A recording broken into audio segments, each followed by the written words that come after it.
Hi, hello. Welcome back to my witch obsession. If you're seeing this will be your horoscope for all 12 zodiac signs from July 28th through August 3rd. Timestamps will be in the description box below. If I am not making sense or if I feel like I'm like saying things weird, it's because of this Mercury retrograde, I swear. And if you'd like to consult me for a personal reading, my Etsy shop and my email will be linked down below. Make sure to like, comment, subscribe on the way down there, and I will see you at your horoscope. Love you. Okay, you guys. Oh, my head hurts so bad. I filmed like half of the horoscopes, and then I'm gonna film the other half as I can soon because I have work in like 40 minutes, and I'm like, I should film the intro while the sun's still out. But honestly, this is about to be just like me talking about the stuff I bought because I have a lot of stuff that I bought this week.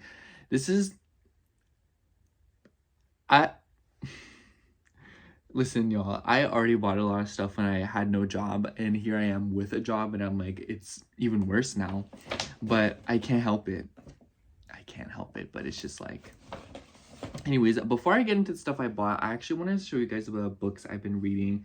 I got some more books this week. I finished a book, 2 books actually, but I have not been able to finish this book. This is The Soul of an Octopus. It has been such a drag. I don't know what it is, but this book is kind of boring, and I feel like everything that happens in the book, I'm just kind of like, yeah, that makes sense. Oh, there's $2 in here. Oh my god. I think I got a tip. Well, anyways, $2. Hi.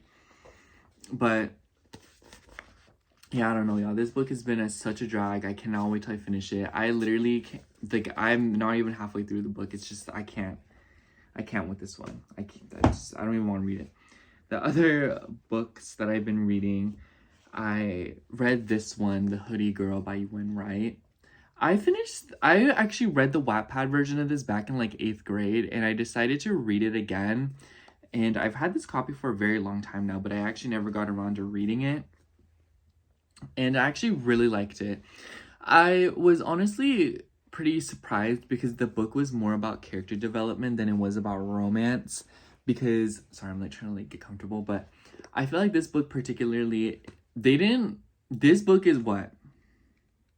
290 pages, and they didn't smooch until like page 230, y'all.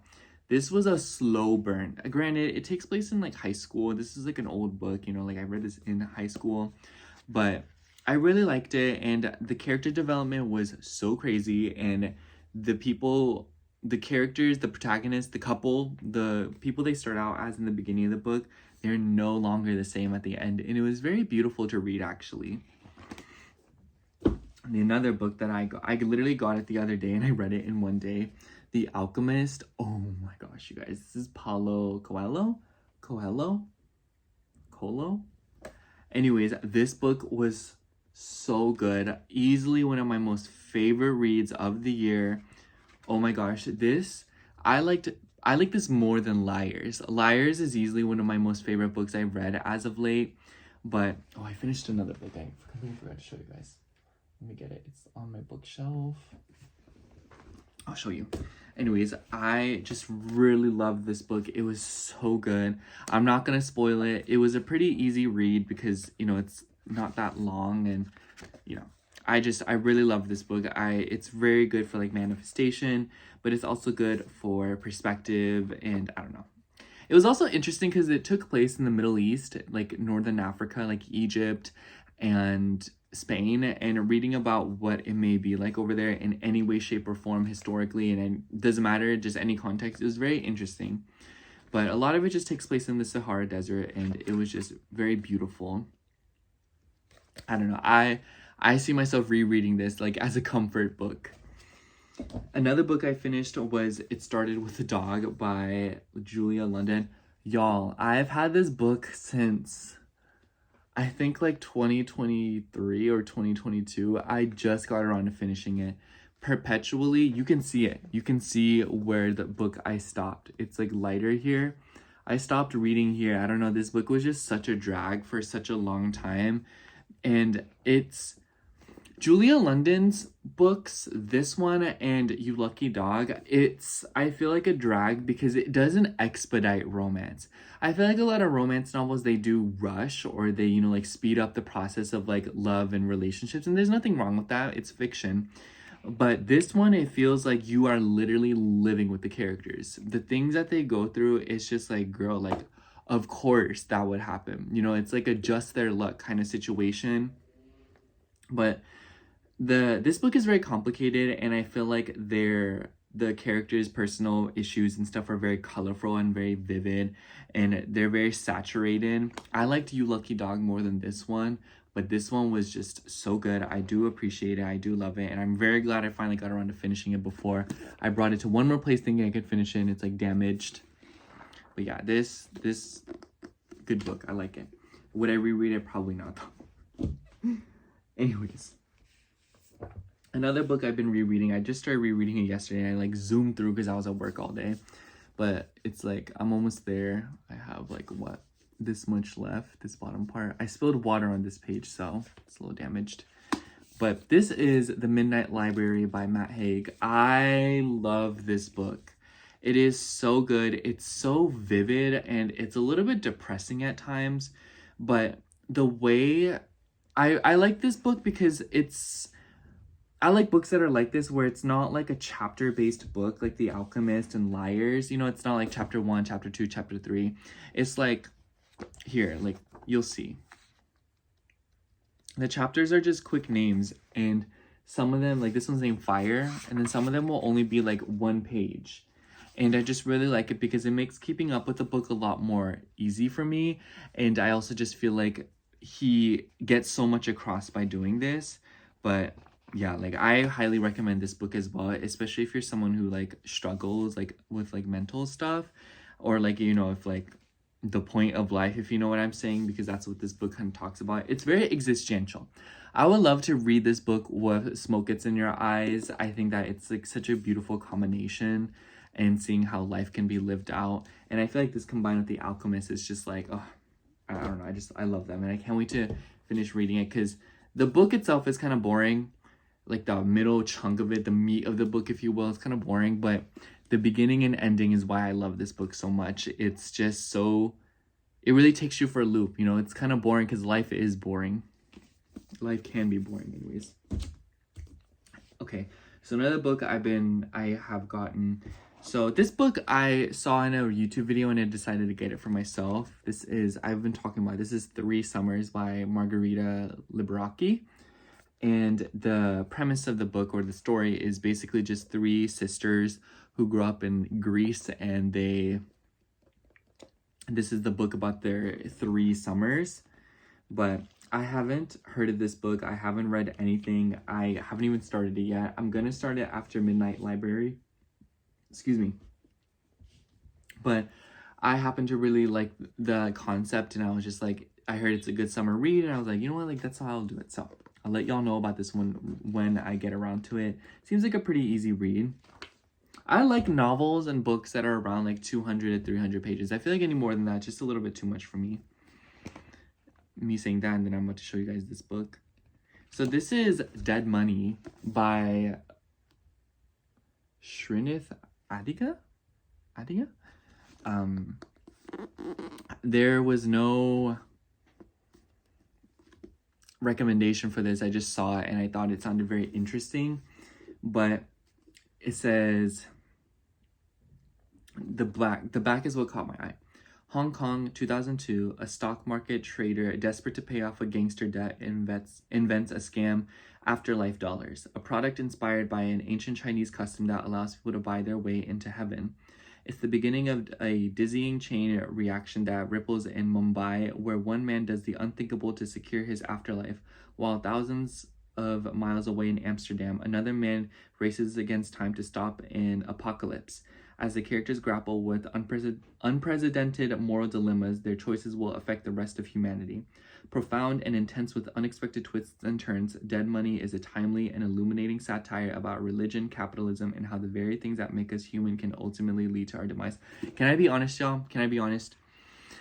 When I hear about stories involving Asian people and money, I just have to see. I have to understand. I have to know what's going on, because China scares me. China is just like one of those things where it's like China is so old and there's so much history over there. So like everything over there is really developed and there's like meaning in every step you take over there. And I'm just like, I need to know the tea. That's truly how I feel. Like I think anything written about or by Asian people is just that much more fascinating. And and I don't know. I thought the concept really caught my eye, and the fact that I could learn something about like Chinese culture and what's going on over there, or what, someone else's take on it is. Because after this, I might really want to just like delve into like old Chinese history, and like maybe even like history about like the Koreans and Japanese. Very fascinating stuff in my eyes. So that's all I've been reading. It's a lot. Wouldn't this be a cute thumbnail? But it would make no sense for what it is. But anyways, those are the books I've been reading. There's a bunch of other books I've been meaning to get to, but these are the ones that have been on the radar. Okay, now there's stuff that I bought. So the first thing I wanted to show you, and this first story I wanted to tell you guys, is this. So this is Paula's Choice Exfoliate. It has salicylic acid, and it's been doing good for my skin, y'all. I'm not gonna lie. But when I was buying this, I walked into Sephora and I told this old woman's like, hi, do you need anything? I'm like, oh, I'm looking for Paula's Choice.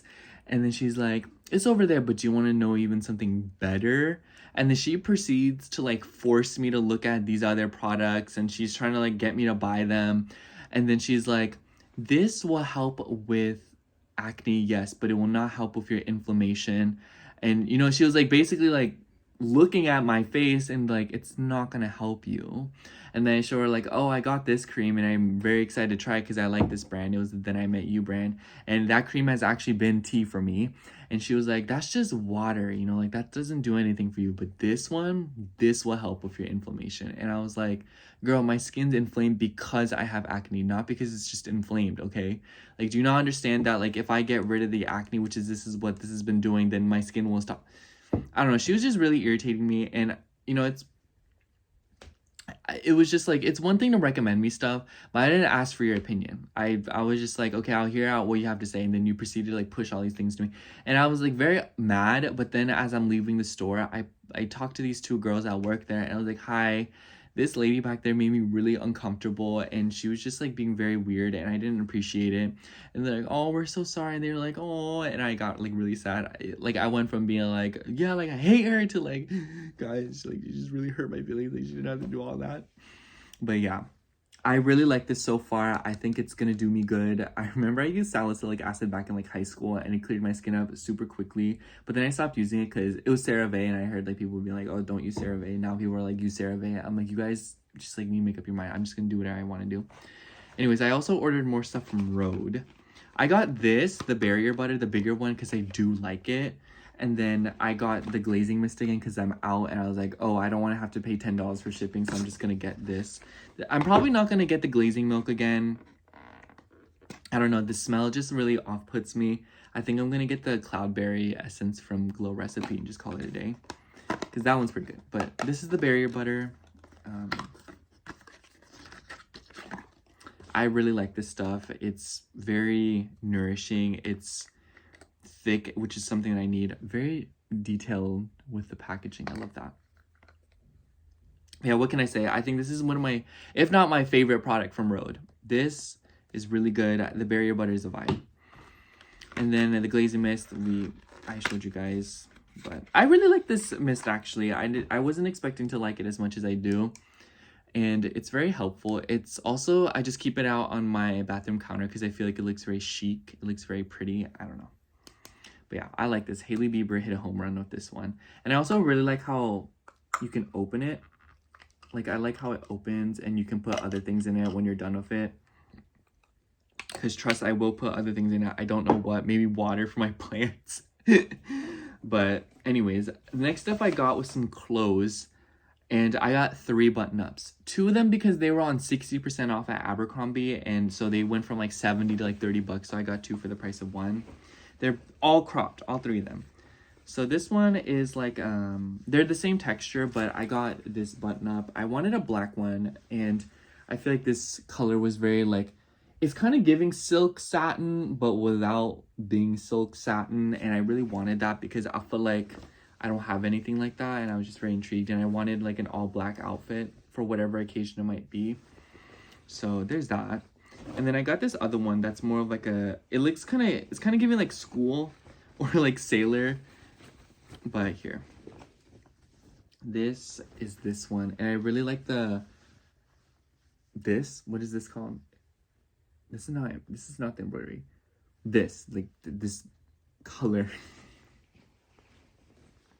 You know what I mean? And it has like these pockets, and it's just very adorable, and I really like it, and it's very breathable. I'm like, this is perfect for summer, whatever we have left of summer. If not, I'll just use it next summer. And the next thing I got, I'm really stoked about this one. This is a women's, but I've been telling you all, I really wanted like a white button up that's cropped but long sleeve, and I found it. This is the perfect thing, you guys, and if it's just right. This is a small. I can't believe that. I was telling my friend, I'm like, I'm really a small in women's, but this is what it looks like. It has one pocket, and it's just cropped. There's really nothing special about it. It's just a cropped white button up, and I really like it, and I feel like it's about to be like my new vibe. But another thing I want to get is I really want to get the baggy jeans from Hollister, like the black color. So I'm probably gonna buy that like here soon.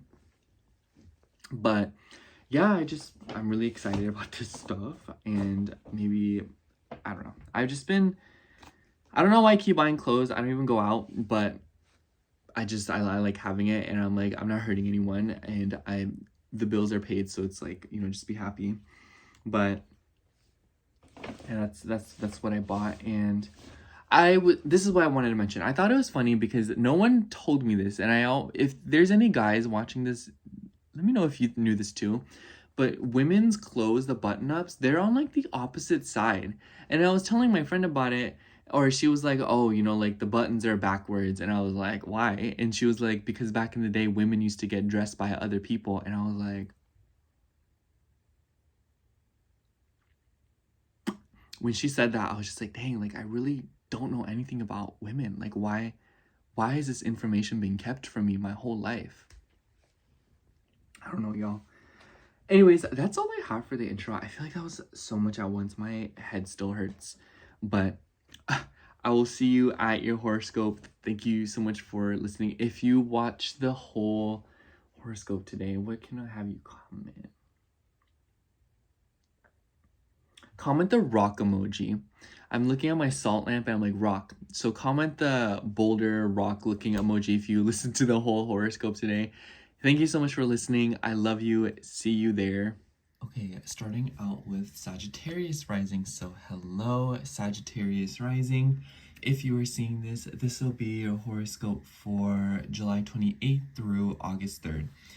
And honestly, Sag, I feel like a lot of this week's astrology is gonna kind of fly you over, or it might kind of feel like you're assisting others as opposed to you're dealing with your own things.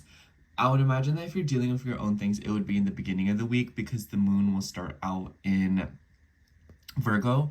So we're going to see it ram through the south node, Mars, oppose the north node, and also square Uranus in your 7th house. So the beginning of the week definitely entails some kind of surprises and shocks when it comes to your work, when it comes to your home. And it could be that you are sort of going through a purging of sorts of your image and your status in order to make way for more of your private life. So there may be some interesting nudges right there, especially because at this point, Venus will move into Cancer and she will come into a square with Saturn and Neptune. So Venus is the one to open up this month, and I definitely feel like this is a very important square. And I just feel like the beginning of the week, we also see the Mercury Cazimi at the same time. in your ninth house. So a lot of you, there could be something about learning something new, legal matters, and maybe even for a select few of you, there's something about long distance travels. So especially if you got like a plane ticket or if you have made plans to travel abroad, the beginning of the week may entail some kind of weird peril or, you know, like news coming up when it comes to that. But the good thing is that the sun is at home in Leo, so the energy is a little bit more helpful, or it is working for you as opposed to against you. So, and it's trining your ascendant. So I just really like this energy for you, Sag. I feel like the beginning of the week is a great opportunity to book on travel plans that you have been meaning to do for a while, or doing some research, learning something new, especially if it's something creative or something that is fun, enjoyable for you, or brings out your inner child. I definitely feel like playtime or doing things that you enjoy is coming through for you. So, and I say that because we see that Venus and Saturn and Neptune square, and I feel like, Sag, if you're doing anything that you don't enjoy, or if you're like, you know, all work, no play, that's fine. I just kind of feel like this square will show you like, hey, you know, you need to take time to recuperate, doing things on your own, being home and comfortable, eating a nice home cooked meal, or being around people who nurture you and support you.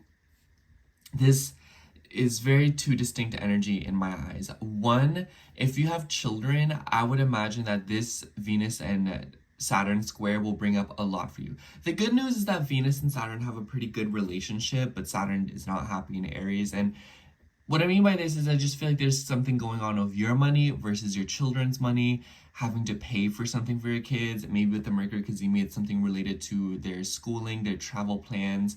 Maybe for some of you, this is also about, you know, financing your own travel plans and what you want to do and what's enjoyable for you. But because Neptune's kind of in the mix, there's kind of like a confusing energy to this, in that Neptune has ties with your fourth house. So it might be that there's some kind of pitfall with like a family situation, your values as it relates to a family situation, especially as it relates to your mother's side of the family, because Venus in Cancer, that makes me think of the mother. And at this point, we also see the moon in Scorpio in your 12th house. The moon in your 12th house is a pretty peculiar energy. So the nice thing is that the moon will be in receptivity with Venus and trining Venus and Jupiter. So I think that all the Scorpio transits for you will be a little bit more comfortable than they usually are, and a little bit more apparent. And I feel like there's a massive potential for breakthrough at the end of the week when it comes to wounds and subconscious habits, when it comes to your relationships, when it comes to your work habits, your sense of consistency, your health, your well-being, especially if you have been dealing with some kind of like funky health stuff, because I feel like with Mars having come into a conjunction with the South Node, like maybe a lot of us have had some weird health revelations. But I also think at the end of the week, there is an emphasis on your sleep schedule, your dreams, and subconscious messages. So I wouldn't be surprised if this week you start to see a lot of synchronicities. But on the other hand, if you don't have children, I would imagine that this Venus and Saturn square is something about your romantic life. I think that all Sag risings right now, even if you aren't in a relationship, even if you aren't actively seeking out a relationship, it is something that is following you around right now, in the sense that like maybe you feel like you should be in one, maybe you're pondering one, what you would like in a partner, maybe even for some of you, you're pondering about a past relationship because of Neptune being in the mix. But I definitely feel like romance and creativity and your self-expression is kind of taking a forefront right now. And be careful, Sag, you don't want to pull away too much, in the sense that you don't want to go into your shell where you don't express yourself, you don't do things that are creative, you don't be the rambunctious person that you can be. You really don't want to censor yourself if that's something that you might be doing, because I feel like Saturn in the 5th house can turn, it's a buzzkill, and it can make you, you know, prone to, you know, like not having fun or doing things that, you know, you normally wouldn't do. And this isn't a bad thing, because you are changing and you are developing a more mature prospect or notion when it comes to enjoyment and pleasure. I just kind of feel like that this kind of square can reveal to you like, hey, like how can you express yourself more and heal your inner child by doing the things that you want to do and being more loud and proud about yourself, even if the people around you don't really approve, especially because Venus rules your 11th house. So there's definitely something going on here with like social circles. I wouldn't be surprised if this is revolving around a friend, for a lot of you, this energy could just like miss you by. Maybe it's coming as a metaphor where your friends like y'all, like he treated me bad, like why he's still doing this to me, and you're like, girl, like why are you still with him, you know? So on one hand, this could be something like very deeply personal where you are going back and forth with yourself about your own emotional situations regarding your past, your inner child, and your self-expression. On the other hand, this could just be a friend coming up to you with a crisis about it. And for some of you also, there could be something going on about like a workplace situation, and maybe you're having to like deal with a favor. Maybe you're babysitting, maybe you're house sitting, or maybe you are, you know, like cleaning up someone's house or something like that. That's what that makes me think of.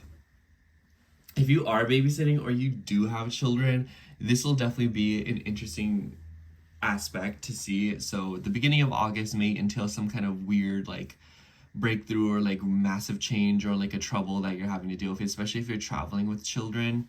In the middle of the week, we do see the moon moving through Libra, and when the moon's in Libra, she will come into a trine of Uranus, oppose Saturn, Neptune, and Chiron, but also square Jupiter in your 8th house. So I definitely feel like you're going to be feeling the heat throughout this week when it comes to your social circles, your friend groups, and also your online presence or something about like social media. There could be like a desire to, especially if you like make content, maybe there's a desire to be a little bit more funky and experimental.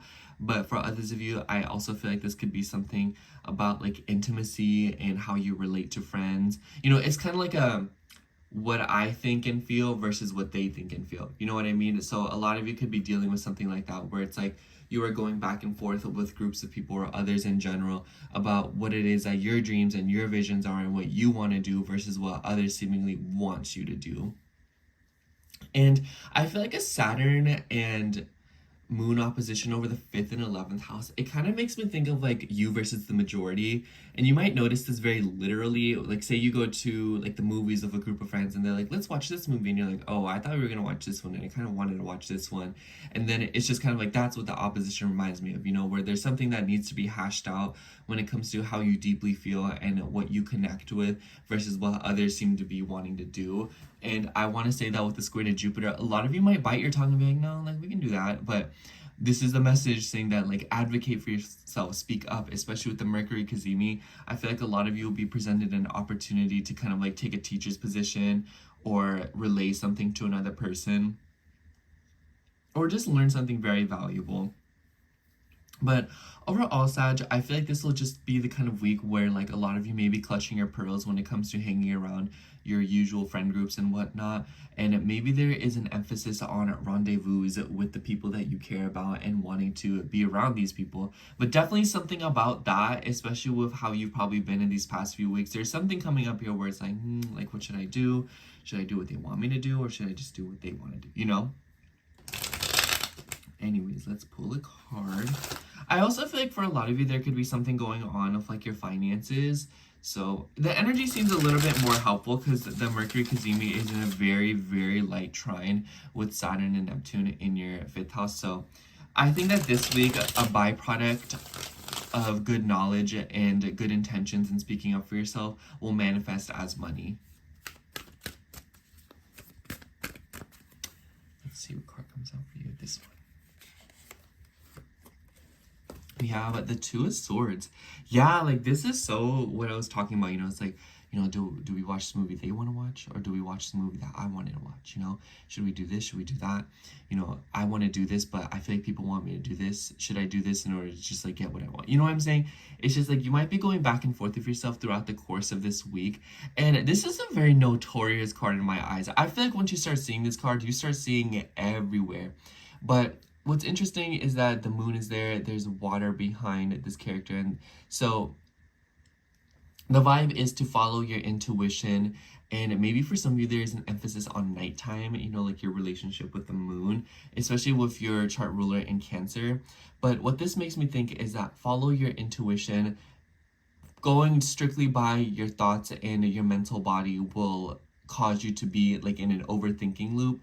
But when you follow your feelings and what feels right for you, even if it is a little bit nerve-wracking to follow your intuition, you will be rewarded for it, and you will notice that you're able to sort through a lot of the mental anguish that possibly comes with thinking too much about the situation instead of just feeling your way through and trusting your gut a lot more. Anyways, that's all I have for you, Sag. Thank you so much for watching. I hope the horoscope resonated, and if it did, make sure to like, comment, and subscribe, and I hope to see you in next week's horoscope. Bye! Alright, now moving on to Aries rising. So hello, Aries rising. If you are seeing this, this will be your horoscope for July 28th through August 3rd. And honestly, Aries, I feel like the highlight of the week is the Venus into Cancer ingress. We see that literally like on the 29th, just the start of this week, and then Venus will be the one to open up this month with a square to Saturn. And I feel like this is one of the better squares that we've seen for you, Aries, because Venus and Saturn have a better relationship. So I feel like this is kind of like a sorting out of something, because Venus moving through your fourth house definitely shows that, you know, and Venus is comfortable in the fourth house, you know. So I feel like this is something about sorting out things with your family, your home, and maybe as it relates to your burdens and responsibilities when it comes to home, especially with like, you know, like Neptune within the mix. It makes me think of like, oh, like, what are my burdens at home? What are my responsibilities? What is that I need to do, if you know what I mean? And it might be that you are assuming responsibilities of that your family members should be harboring. So it's like, it makes me think of like, you know, like eldest daughter becoming like the second mother of the little siblings, when it's like not technically her job, you know. But there's just like vibes like that where a lot of you could be cookie cut into some kind of scenario or some kind of role that is assumed to you in the family, but especially as it relates to the mother, because that's Cancer.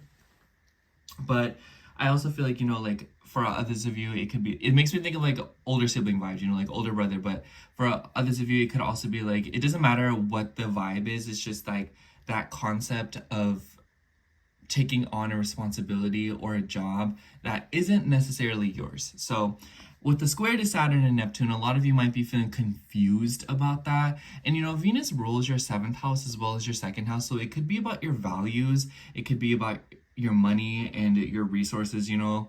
But I think the Venus ruling your 7th house is a peculiar kind of energy, because one, some of y'all could literally be dealing with some kind of like a legal matter or like a contract situation regarding a home or property matter. And maybe this is something that you've been kind of dealing with. This is something where for all that you've had happen in your 4th house in this entire year, Aries, I feel like this will be something that's like you already know it's coming. But for a select few of you as well, I want to say that because Venus has rulership over your house of relationships, it makes me think of like when you're with a partner and then you start taking on responsibilities in their family. Do you know what I mean? It's like, say like you're with your partner and they have like a bunch of animals or like kids or something, and then you're just kind of like having to like, you kind of like take it upon yourself to step in and take care of them, you know? So something of that sorts could be kind of going on here. For others of you, it could also be that you're having to sort of shift something about with your living situation. So some of you could be trying to move, some of you could be signing a new lease or something. But this energy is a little bit more positive, like I said, because Venus and Saturn have a good relationship. And I feel like the beginning of the week, it kind of boils down to your routines and your health. You just finished up a Mars and South Node conjunction in your 6th house, and the moon will start out in Virgo at the start of this week. So the start of the week might be like all hands on deck, moving around, driving, random stuff with like cars, having to like take a car to get its service done. For others of you, this could also just be that you're having to focus on something with your health, get back on something with your working out status, so like going back to the gym or doing something a little bit purging. Mars in Virgo makes me think of, you know, just like the mundane stuff, having a bunch of stuff to do, but it also makes me think of like energy and trying to maximize energy. So a lot of caffeine vibes in the start of the week, but this could also be something of a detox where maybe you're trying to purge things, get rid of stuff, throw things away, or clean something up. So start of the week definitely entails some good progress and some good energy with working and getting things done. But there could also be situations going on of like schedule mix up or random upheavals with like a working environment or a working situation. So it's like if you work in an office, you could be having to like move around. And with this conjunction that just happened with the South Node, it makes me think of like, oh, going back to work, or it makes me think of getting out of work, going back to a job that you haven't worked in a while, coming away after some maternity leave, or maybe you were on vacation and whatnot. So something like that, where there was something about your day-to-day ritual that you had to step away from, or you had other things going on, maybe family, and then getting back into it's like, man, I want to work again, or man, I don't want to work anymore, or I want to do this, But this obviously doesn't have to pertain to work. It could also just pertain to different rituals and activities and habits that you're trying to maintain, like, oh, like taking vitamins or going for a walk every single morning, or getting a Red Bull every morning, stuff like that. And we also see the moon moving through Libra. And I want to say that this highlights some of the energy, because we're going to see a sort of a T-square form in the start of the week, or like very faintly we're going to kind of see it as Venus is moving into Cancer. So I feel like there's going to be something going on at the middle of the week when it comes to your relationships, and especially like your living situation. I feel like there's no other way to put it, but something about your family. I've been noticing that Aries placements have been going through a lot of stuff with their family, especially y'all's mother. I don't know what it is, but a lot of you I've been noticing have been going to therapy. A lot of you have been trying to articulate yourselves differently, or you're trying to come up with new ways to communicate and express your feelings. Uranus in the 3rd house. And I feel like at the start of the week with the moon trining, middle of the week, the moon trining Uranus in the 3rd house, a lot of you could be having some breakthroughs, especially with the Mercury Cazimi that's happening in your 5th house. It pertains to your ego, your beliefs, your inner child, your self-expression, and what you find to be enjoyable. And maybe some of you are turning to art or creativity or other means of doing things with like a painting brush, or like drawing, sketching, but it could be anything else, acting. But I just kind of feel like a lot of you Aries placements, especially in the middle of the week, will be coming through with some intriguing ways to come up with ways of expressing yourself. This Mercury retrograde is like messing me up, y'all. Like, I don't even know what I'm saying, but I just feel like a lot of you are healing something deeply related to your family. And I feel like with Neptune in the mix, there's definitely confusion, so a lot of you could be unraveling secrets or things about your family that you didn't know beforehand, and you're kind of like, girl, what's going on? I thought that this was one way. So I've been noticing that a lot of you have been just uncovering truths, and it seems to be affecting your identity directly, where it's like, well, then where do I stand with all this? What's my opinion of this? How do I fit into the picture? Especially at the end of the week, when we see the moon move through Scorpio, and we see it come into trines with the North Node, Jupiter, Venus in Cancer. And so I kind of just feel like there's like a deeply transformative energy with your home. But for some of you, this could also be regarding shared resources and money with a home situation. But across the board, I feel like Aries placements will have like a pretty emotional weekend, or there will be something about the weekend where it's like you're having exchanges with people, or there is something about letting your values shift based on how you intimately connect with another person, whether it be yourself or another person. But overall, Aries, I feel like my point is that I just think that this week for you will be a very emotional week, or it will be a week where you're kind of looking at yourself and you're changing, and there might be a sense of restriction of being who you want to be. But I also feel like this is allowing you to pushing you, and it's making you realize that something needs to give and something needs to change, and that you're not quite content and satisfied. So it kind of seems like you're going about something else, especially as it relates to your career, your work, and what you're trying to accomplish in a business standpoint. Because I definitely feel like a lot of you could have reached some kind of conclusion or change when it comes to your career situation. So a lot of you could be in a limbo right now where it's like, okay, well, what do I want to do with myself, and who am I, versus what has happened in the past and what's going on with my family. Anyways, let's shuffle the cards and see what card comes out for you.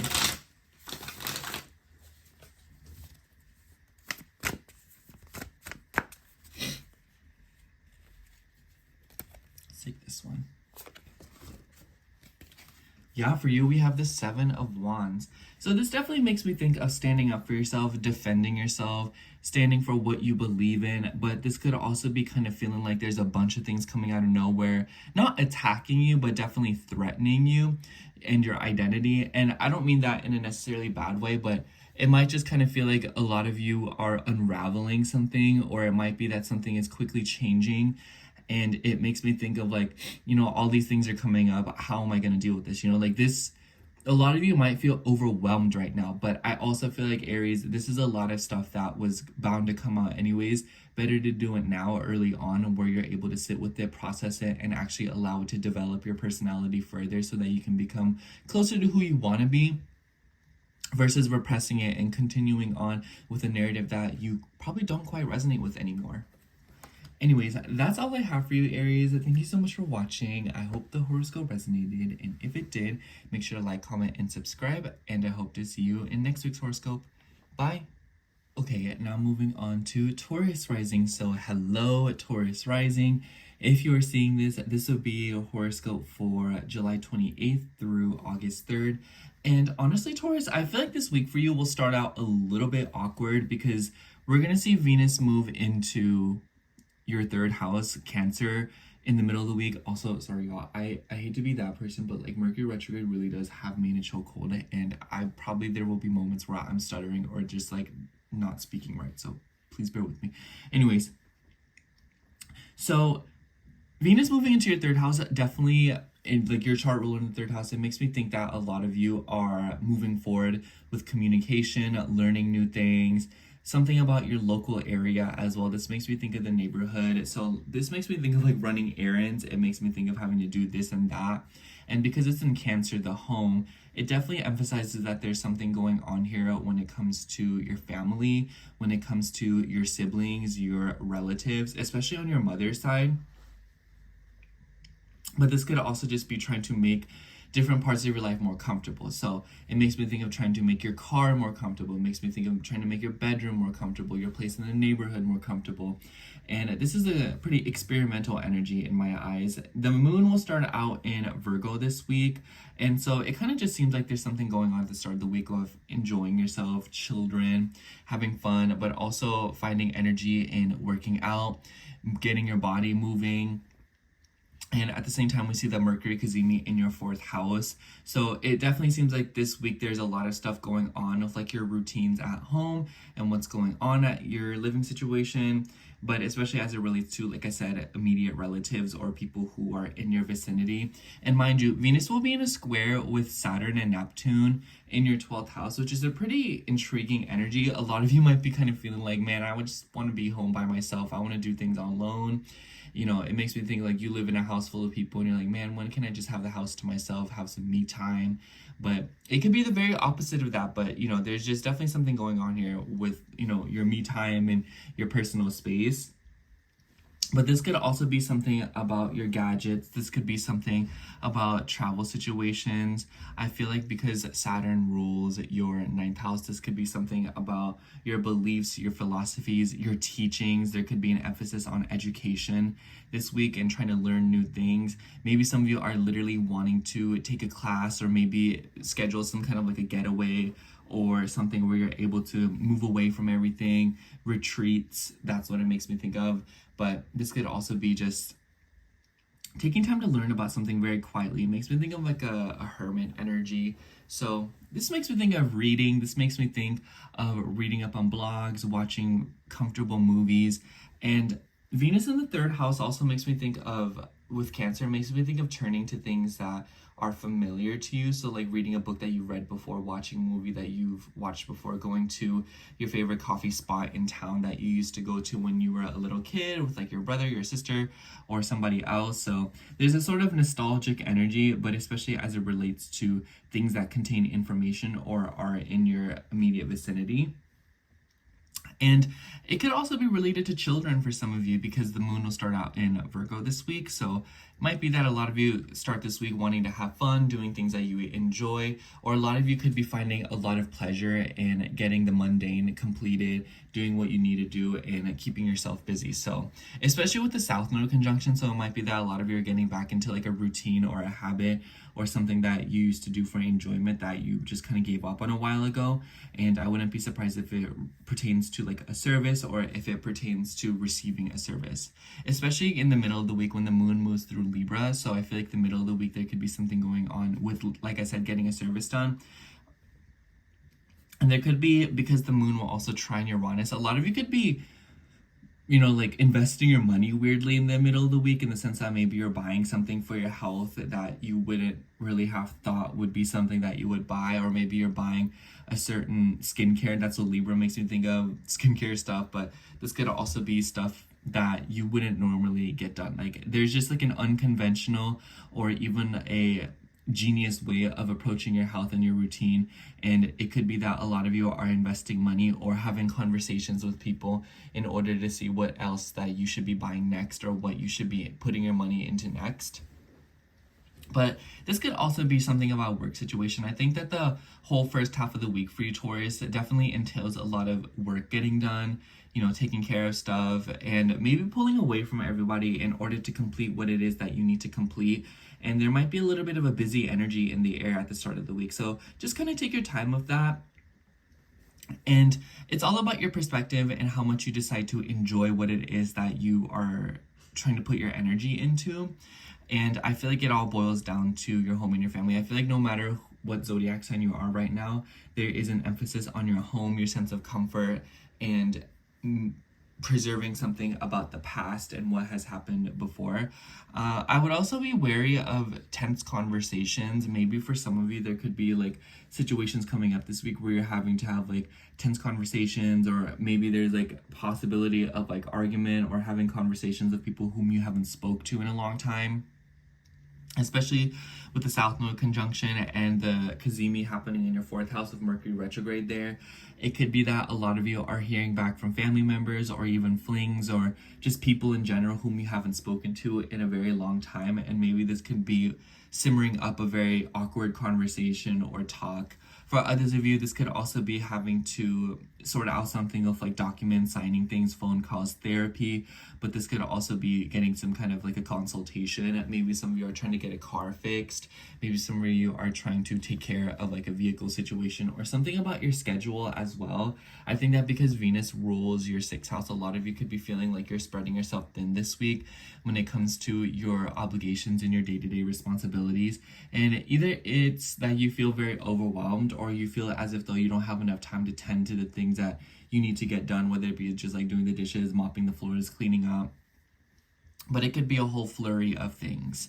And then at the end of the week, the moon will move through Scorpio. And I actually really like this energy for you, Taurus, because the moon will trine planets in your 3rd house. So one, at the end of this week, you could be receiving some very important communication from something, especially if you have sent in some kind of like an application, or if you signed up for something, or if some of you have even dealt with legal matters, or, you know, if there's been something going on with like friend groups, social circles, communications within your immediate area, and maybe some of you are trying to deal with like a car again. But overall, I think that the end of the week will entail a lot of knowledge being thrown around by you and other people, and it will be very introspective and very deep knowledge. You know, it's very intuitive, and it might be that you are having an easier time reading people during this time, or people are having an easier time reading you. And I think that with Venus in the 3rd house in Cancer, there is a desire to receive or give words of affirmation and comfort others through words and things that are familiar. Anyways, I also kind of feel like this could be something about just being in a relationship, or maybe there's somebody who is connecting with you at a deeper level. This could be like dating apps as well. But I think that a lot of you will have like a very healing or very transformative and eye-opening conversation with another person at the end of this week. Let's see if a card comes out for you. Let's take this one. Yeah, for you, we have the High Priestess.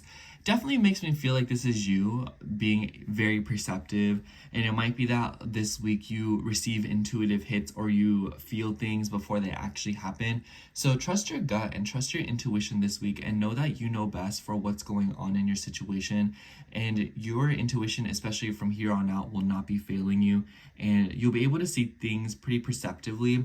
But I also, when I see the High Priestess, it makes me think of someone who's overthinking or somebody who doesn't go with their initial thought process. So it's kind of like you get lost in translation when you were right in the first place and you were in the right spot in the right location to begin with. So trust yourself with all being said. Anyways, that's all I have for you, Taurus. Thank you so much for watching. I hope the horoscope resonated, and if it did, make sure to like, comment, and subscribe, and I hope to catch you in next week's horoscope. Bye! Okay, now moving on to Gemini rising. So hello, Gemini rising. If you're seeing this, this will be your horoscope for July 28th through August 3rd. Honestly, Gemini, I really like this week for you because we will see a Mercury Cazimi in your 3rd house.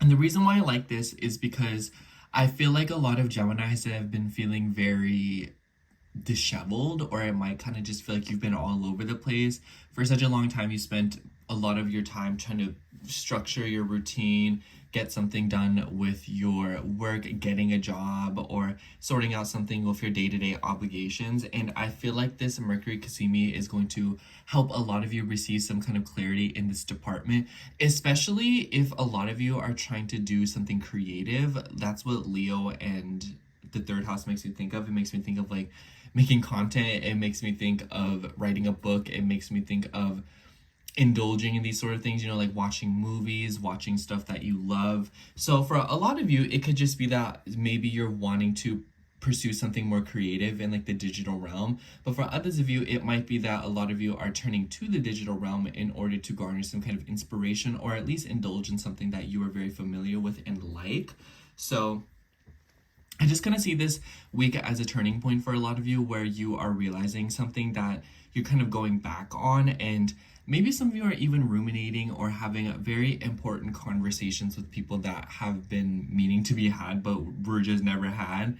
So especially with immediate relatives or people that you live with, because of Mercury's rulership of your 4th house as well, especially with the Mars and South Node conjunction we saw last week. So a lot of you might be coming out of something within your family or within like a living situation, and this Cazimi might be presenting you some kind of news, especially if you are concerned about a living situation or something going on with the family. This could also just be like old tea getting brought up. So I'm just saying, like, if y'all know gossip is going around, this might be that like something else is coming back to the surface again. So keep an eye out for that. But we also see Venus move into Cancer this week, and I feel like aside from the Cazimi for you, this is a pretty important transit. Venus will step into your 2nd house and immediately come into a square with Saturn and Neptune. So this will be the square that kicks off August. Like, this literally happens right in the 1st.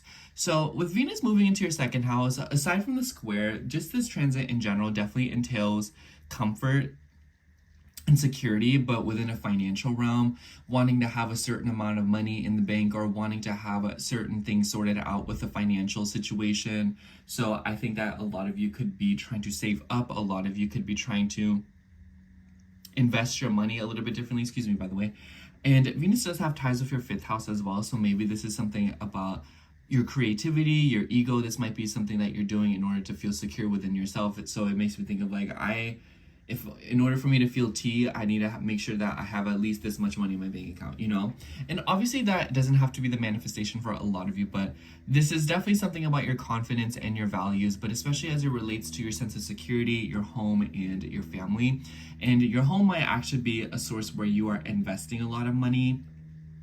I wouldn't be surprised if with the stuff we've seen in your 4th house, maybe you've gotten rid of a lot of stuff in your home, like purge, and this is you being like, okay, let's get more stuff.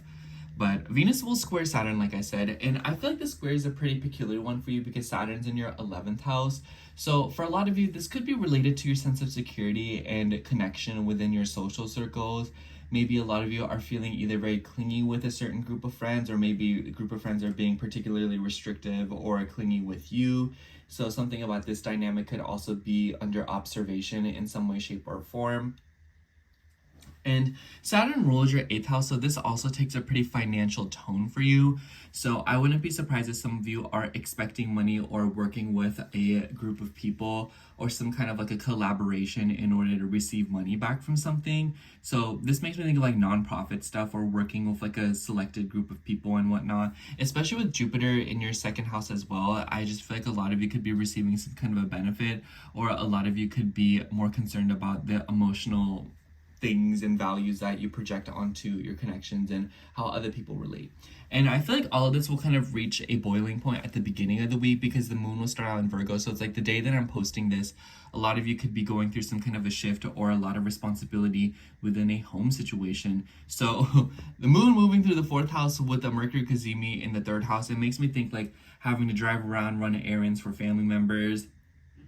It makes me think of having to fix something in the home. Maybe there's something going on with stuff that needs to be repaired. It makes me think of like outlets, TVs, holes in the wall, or whatever the case might be. There could be a lot of stuff going on in a home. I wouldn't know.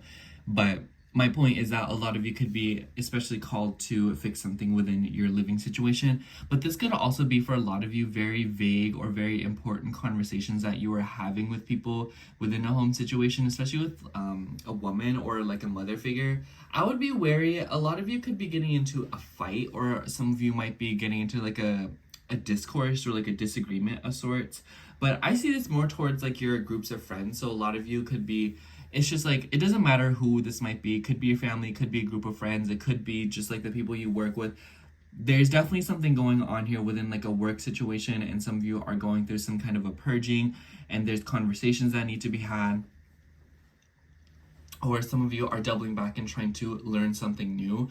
I feel like with Jupiter definitely moving through your 2nd house, a lot of you could be finding self-worth or attachment to knowledge, higher knowledge, and a lot of you could be thinking about like going to school, going back to school, traveling, seeing more, experiencing more, or just trying something out of your comfort zone. Whatever the case might be, I just feel like there is like a curiosity that's kind of in the air for you right now, Gemini, so definitely explore that. The moon will move through Libra in the middle of the week, so I definitely feel like the middle of the week will be a little bit more fun for you because the moon will trine Uranus. So I feel like a lot of you will be trying something new that you've never tried before in order to enjoy yourself, especially like, you know, spending money, doing things. At the very least, it makes me think of like doing a new hobby in your bedroom, but this could also be like, oh, like I've never gone to an amusement park before, let's go to an amusement park, or oh, I've never done this before, let's do this, or you know. And maybe some of you are also receiving some kind of big change or like a financial thing coming through because of a child or because of something going on with children. And a lot of you might be feeling particularly attached or connected to your family, and maybe a lot of you are garnering self-worth, especially if you have like extended family like nieces, nephews, or you know, cousins that are younger than you. A lot of you could be feeling called towards taking care of them, being there for them, and supporting them. And a lot of you could be garnering like a sense of like security here. So it's like a lot of you could be feeling very secure by tending to things that you are emotionally attached to, whether it be like plants, whether it be your family, you know. I feel like I got my point across. At the end of the week, the moon will move through Scorpio, and I like this energy for you. The moon will trine Jupiter and Venus in your 2nd house. So I feel like there's a lot of good energy when it comes to your routine and your health and your well-being at the end of the week. Granted, the moon doesn't really like being in Scorpio, so the energy might be a little bit like intensive in the sense that a lot of you could be feeling swamped at the end of the week. So it might be that you're having to do this, having to do that, tending to different things, and a lot of you could just be feeling like you're being pulled in multiple different directions at one time, especially with the square to the Sun and Mercury in your 3rd house. So a lot of you could just be very busy as the week progresses, and that's why I kind of feel like this is one of those weeks where it's like you want to make sure to pace yourself, otherwise you might be feeling a little bit swamped at the end of it. And I just feel like there's also this emphasis on having fun or wanting to enjoy yourself more.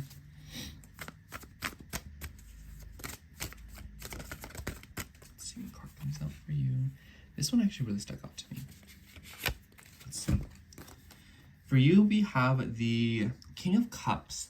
So a lot of you could be dealing with the King of Cups. So maybe there is a watery, emotional, masculine energy around you that you're having conversations with, talking to. So this could be like a Cancer, Scorpio, or Pisces.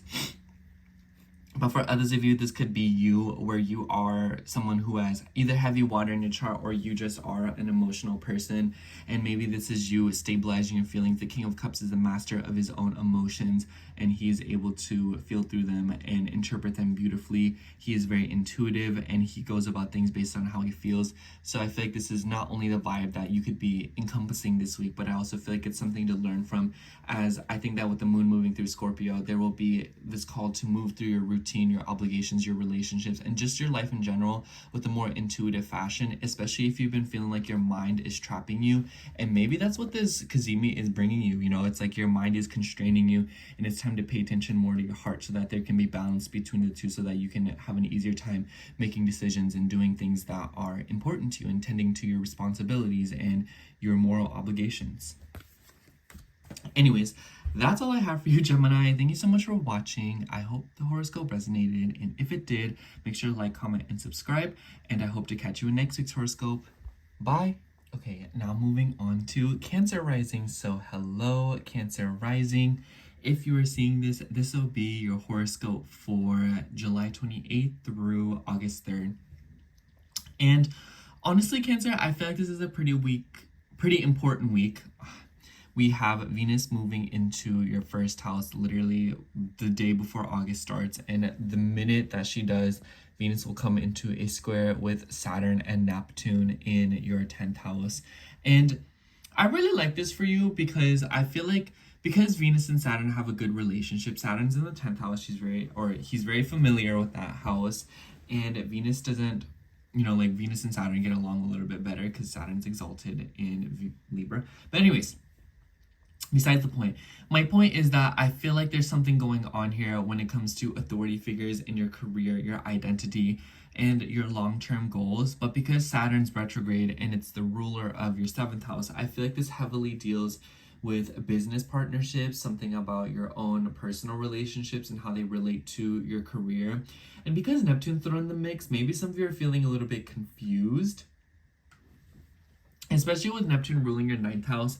So this might be confusion when it comes to your higher beliefs, long distance matters, and just overall Neptune likes to mess with things, and it likes to mess with the perception. So in your 10th house, maybe this is something about your own power, your sense of authority, especially if you feel like you're being really nice right now and you feel like you don't need to be that nice. So a lot of you could be feeling that sort of way. But a 10th and a first house square just kind of makes me also feel like there's something about your status right now, and maybe something about what you're posting on social media, how people are perceiving you. And this could just be like wanting to post more or less, or wanting to be more or less perceived. I think that with Venus moving into your first house too, there could be something about like beauty standards and how you feel like you fit in when it comes to appearances. And I think that Venus in the first house definitely calls for action to try new styles. I feel like a lot of you could be, you know, like wearing your hair different, or maybe dressing a little bit differently. And maybe with like the square to Saturn, it's people being like, oh my gosh, like I've never seen you, you know, with this look before. And you're like, I don't know, I just want to try something new, you know. So a lot of you could be going through something like that. Venus also has ties with your 4th house as well as your 11th house. So definitely something about your social circles, definitely something about your home and your family. And maybe even for some of you, this is something about the past with Venus's rulership over the 4th. It makes me think that a lot of you are like, oh, you know, like I used to wear cropped clothes all the time and I kind of want to get back into that. So it might be that a lot of you are just kind of like going back and forth with yourself about your brand and how you are perceiving yourself versus how others are perceiving you, and just all of that good stuff. So I think that this could definitely be a sector of your life where you are reorganizing it and trying new things. And I also feel like because Venus rules your 11th house, this could also be something about power dynamics and friend groups, and how much you feel like you have a say in situations when you're around your social circles. So I feel like there's definitely some kind of like energy going on around here. And maybe for some of you with that Aries energy, some of you are wanting to distinguish yourself, or you're wanting to set yourself apart in some way, shape, or form, especially if you feel like you're being grouped in some way, or if you feel like people are sort of like generalizing you or brushing you off. I feel like Venus in the first house definitely calls for wanting to glow up or change your vibe, because you're wanting to like shine more. You're wanting to be more of like, you know what, like I'm tired of people like boxing me in. I'm tired of being scared of what others might think of me. I want to do what I want to do, and I want to dress how I want to dress. And obviously I keep going back to appearances because that's what Venus makes me think of, but it could really be anything else. It could be about your values, it could be about your dreams and your ideals and your visions for your career and your long-term goals and what you feel emotionally connected to. And it could be that a lot of you have an urge to prove yourself in this sector of your life, whether it be because of other people or whether it be just because you want to prove it for yourself. And the moon will start out in Virgo at the start of the week, so I think that this week will begin with a lot of labor. It's very busy. Virgo plus the third house, especially with Mars here still, makes me think of going here, going there, running errands, calling this person, calling that person, having these conversations. It could just be like, you know, like consulting someone, going to the doctor, getting your oil change. It makes me think of having to be here, be there at this time and this time, especially with the square to Uranus. A lot of you could be receiving some kind of like random shakeup or having to release something with your day-to-day schedule. And I almost wonder if some of you are making some sacrifices or interesting, what's the word? Improvisions, is that the word? Like some of you are improvising with your schedule, and maybe some of you are finding a little bit more solace in being alone and getting things done. So I wouldn't be surprised if a lot of Cancer risings go, because the Uranus in the 12th house just makes me think of wanting to be alone or wanting to like coming up with better ideas when you're thinking for yourself as opposed to being influenced by other people. The moon will move through Libra in the middle of the week, and I like this energy for you. The moon moving through your 4th house, you as a Cancer rising understand the 4th house and, you know, your chart ruler. So I feel like a lot of you could be sorting out some sort of like a conflict within a home situation. Thing is, the moon will oppose Saturn and Neptune, so maybe some of you are scrutinizing power dynamics within a relationship or within connections that you have with people that you live with. Maybe this is something about things going on with siblings, relatives, conversations that need to be had, but also wanting to decorate your home, wanting to be home, be comfortable, and sorting out some kind of like a resolution, because kind of makes me think that maybe some of you are dealing with some kind of conflict going on in the house, and then this is you sorting it out. But for others of you, I just feel like the middle of the week could definitely just be like, I want to stay home and just be chill, you know? So it could be something as simple as that. And the moon will move through Scorpio at the end of the week. I kind of feel like this will be pretty significant for you because the moon will come into a trine with Jupiter, Venus, and the North Node. So I feel like there's something going on at the end of the week when it comes to your relationships, your romantic relationships, something about your children as well. I feel like especially with the trine to Venus and Jupiter, maybe some of you could be expecting children, whether it be from relatives, especially with Venus's rulership over the 4th house. Like this could be someone who you live with bringing in a child to, you know, mention that they're having children. But with the trine to Jupiter in the 1st house and Jupiter being the ruler of your 6th house, I almost wonder if this is like an animal having kids. So maybe your dog is pregnant, or maybe your cat is pregnant or something like that. But for others of you, I also just kind of feel like this could be like a consultation, because we see the moon in Scorpio and then we see Mars in Virgo, and it kind of just makes me think with the sextile, a lot of you could be like consulting someone for like a pregnancy reason. And we also see a Mercury Cazimi in your 2nd house, so a lot of you could also be receiving a lot of news about money, so maybe something about child support. Mercury like rules your 3rd house as well as your 12th house, so this might be news that you've been expecting for a while. So if it doesn't revolve around money or your romantic relationships, I also feel like this could be something about communications, learning something new. But also maybe for some of you, there's something going on here with your values and realizing your self-worth from a different perspective, especially if you are in something like therapy, or if you are journaling things out, writing things out, scheduling some kind of retreat, or you're wanting to spend time by yourself. I think that a lot of you are doing some kind of a soul searching right now, and I feel like this Mercury Cazimi could be helping you along with that journey. Let's see what card comes out.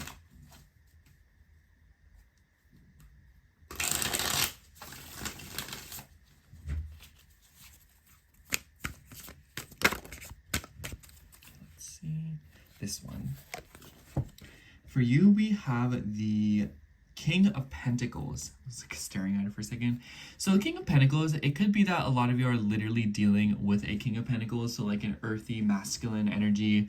They could be a Taurus, Virgo, or Capricorn, but this could also be your energy of being resourceful and wanting to pay attention to the tangible and getting things done in your 3D reality. Especially with Venus and Saturn being in a square and the ruler of Aries being in your third house with the Mercury Cazimi in the second, there's definitely nudges towards wanting to invest more money or wanting to put more energy towards your resources. But this could also be taking control of a situation, being more of an authority position, and all the shots are being called by you. So a lot of you could literally be finding yourself in like a boss situation where you are the boss and, you know, you're not dealing with higher ups. Like you are the manager, you know what I'm saying? But with that comes great responsibility. So I feel like this week you could be organizing something, or you're having to sort of double back on the power that you have and sorting something out about it, in the sense that I feel like a lot of you could be, you know, sorting something out that needs to fall on your shoulders, or you're taking care of something for another person. Whatever the case might be, Cancer, I feel like a lot of you are finding yourself in an authority position when it comes to your resources and a material thing as it relates to work schedules. And a lot of people might be trying to get a hold of you or request help and assistance from you. Anyways, that's all I have for you, Cancer. Thank you so much for watching. I hope the horoscope resonated. And if it did, make sure to like, comment, and subscribe. And I hope to catch you in next week's horoscope. Bye. Okay, now moving on to Leo rising. So hello, Leo rising. If you are seeing this, this will be your horoscope for July 28th through August 3rd. And honestly, Leo, I feel like you have a very clarifying week ahead of you, because the highlight of the week in my eyes for you is the Mercury Cazimi that will be taking place right in your first house. So you'll be feeling this energy throughout the week. And I feel like this definitely brings some kind of news your way. Mercury rules your 2nd and your 11th house. So whatever the news of this Cazimi might entail, it seems to be related to your finances, but maybe also a group of people. And maybe for some of you, you could be getting back into contact with a friend or a gathering of sorts. This makes me think of planning for something as well. It makes me think of planning like some kind of a party or a wedding, and maybe this is you sorting out the financial logistics of it. Especially with Mars in your 2nd house, I definitely feel like a lot of Leo risings have been working on their money for a while now, and this is something I've been saying for a super long time, and I feel like this Cazimi will be bringing you some kind of news regarding your finances. And maybe even for some of you with the 11th house rulership and Uranus being there, maybe there's something coming through about like an innovative way to collaborate with people or work with other people. Or you might kind of just feel like other people are especially rebellious, or you yourself are feeling rebellious when it comes to how you relate to people and how you include yourself in different social situations. And this could be manifesting as a friend as well, being a little bit more experimental.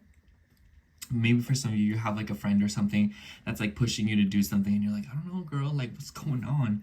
But overall, I kind of feel like there is some sort of like an awkward energy here as well when it comes to friendships, relationships, since Uranus is also in a trine with Pluto in your 7th house. So some of y'all could be dealing with some people who are a little bit too obsessive, or people who are being particularly observant of you. On the other end of that, we also have Venus moving into your 12th house this week in Cancer, and she is coming into a square with Saturn and Neptune almost immediately. Like this will be on the 1st, so she is the one to open up this month. And I feel like there's something going on here when it comes to your long distance matters, travel affairs, and maybe even work situations, because Saturn has rulership over your 6th house. And with Venus being in the 12th house, this could also be like someone you work with or someone who's very far away, especially like a woman or something. And maybe there's like some kind of like a mysterious energy around this. The 12th house is, you know, not always the most positive house. So I think that with Jupiter here as well, a lot of you are becoming very, very aware of your blind spots, especially within your relationships and romantic ones as well. And maybe even something revolving around your children, because Jupiter rules your 5th. But I think at the start of the week, and the end of the week are a little bit different because the start of the week we see the moon starting in Virgo, so I feel like there's a lot of energy being put towards your money, but also work, labor. Mars rules your ninth house, and Saturn, excuse me, and Neptune are there. So I feel like there's something going on here with long distance matters, travel affairs, and maybe even legal matters for some of you, especially if it involves like a large sum of money or something about like insurance or property. And there could even be something going on with having to suddenly travel, and maybe there is even something related to like workers' comp or something about your routines and your health and daily routine obligations. For some of you, this could also be related to a pet or an animal, and maybe some of you are having to consult somebody about that.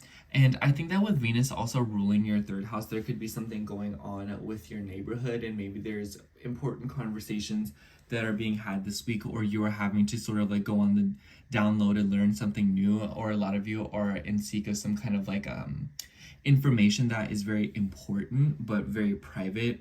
I think that with Venus in your 12th house, a lot of you might be trying to keep low, or maybe there is private stuff going on within the family or within your living situation, and there's probably a little bit of a desire to seclude yourself or be a little bit more reclusive when it comes to your day-to-day routines, like in your work schedule. A lot of you could be preferring to work alone right now, or a lot of you are wanting your own personal space when it comes to doing the things that you're trying to do, like going on walks alone. It makes me think of like, oh, I'm gonna walk my dog today. I really hope my neighbor doesn't try to talk to me.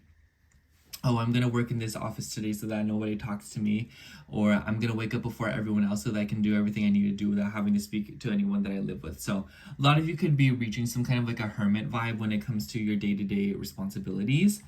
The moon will move through Libra in the middle of the week, so I definitely feel like as the week progresses, you are accelerating with like home conversations. I think that when the moon moves through the third house, this is a nice energy.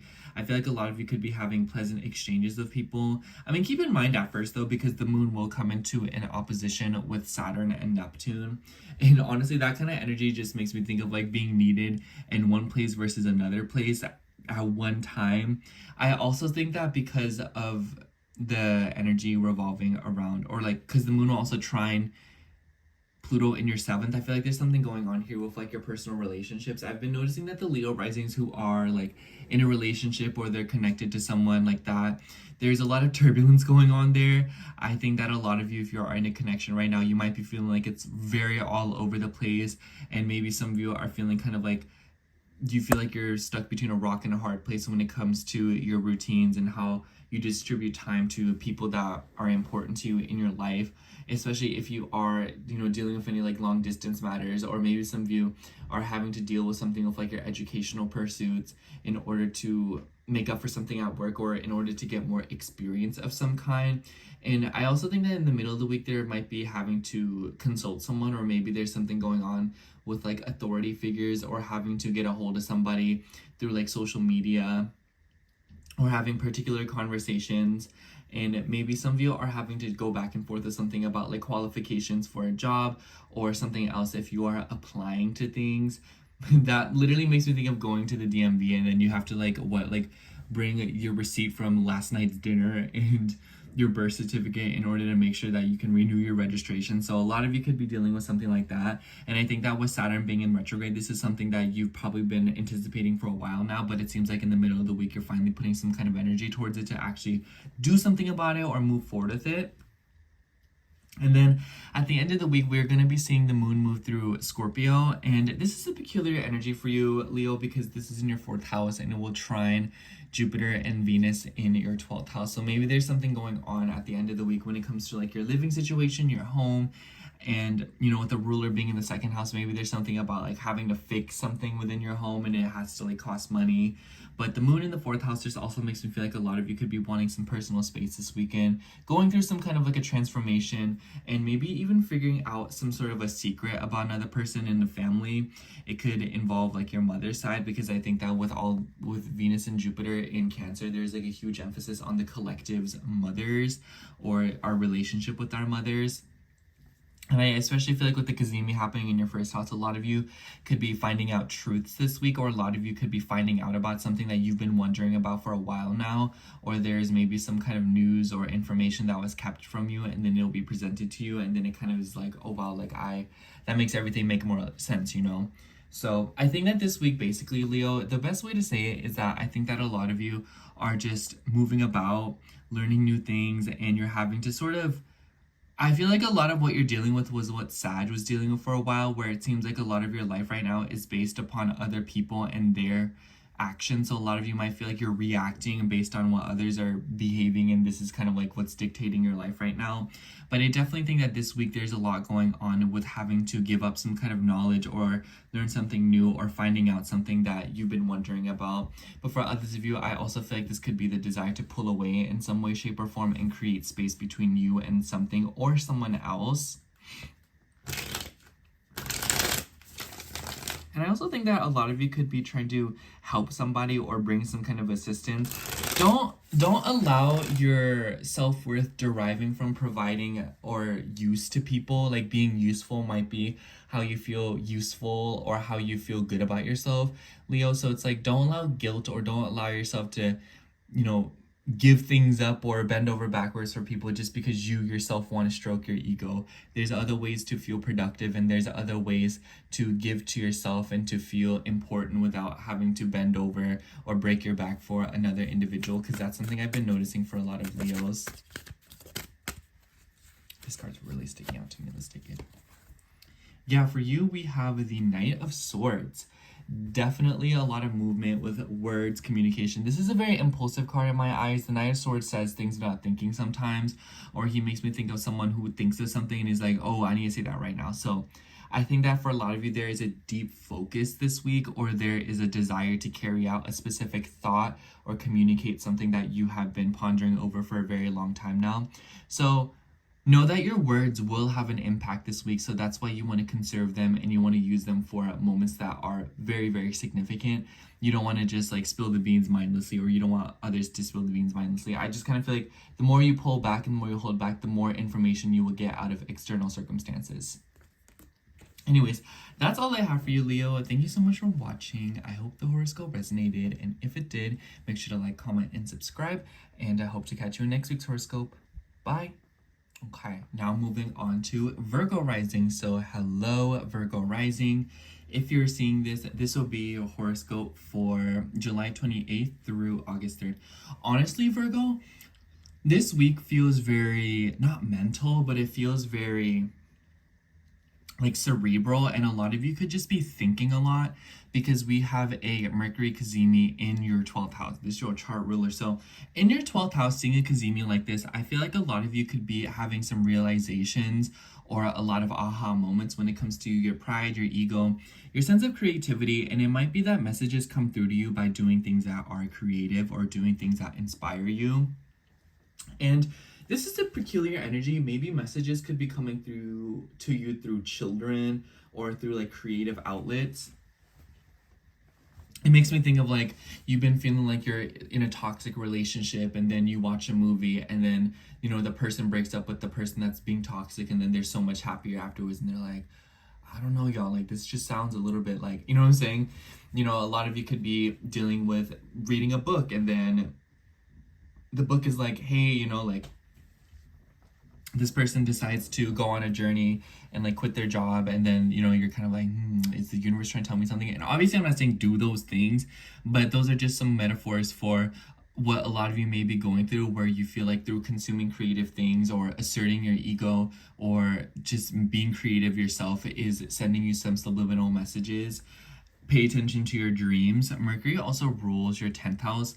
A lot of you, I feel, maybe have been feeling very confused or very uncertain when it comes to a career situation. And I definitely feel like this Kazemi will bring something out of the dark for you.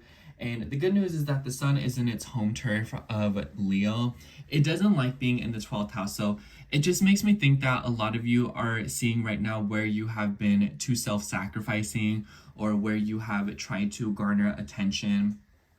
I feel like Leo plus 12th house is what makes me think, you know, like, it makes me think of like doing something specifically because you want to be appreciated, you want to be recognized, and you want people to admire and put you on a pedestal instead of just asserting yourself in the first place. It's like, it might kind of feel like the attention and the honor that comes with being recognized is solely being put on other people's hands.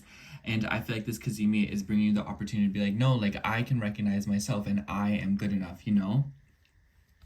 And I also want to say that we have Venus moving into Cancer this week, and she opens up August with a squared Saturn and Neptune, literally right on the 1st. And Saturn and Neptune are in your 8th house. I feel like for a lot of you, maybe this is something about your dreams and your ideals. And the 11th house makes me think of like groups, of course, but because it's Cancer, it makes me think of like groups that you are attached to.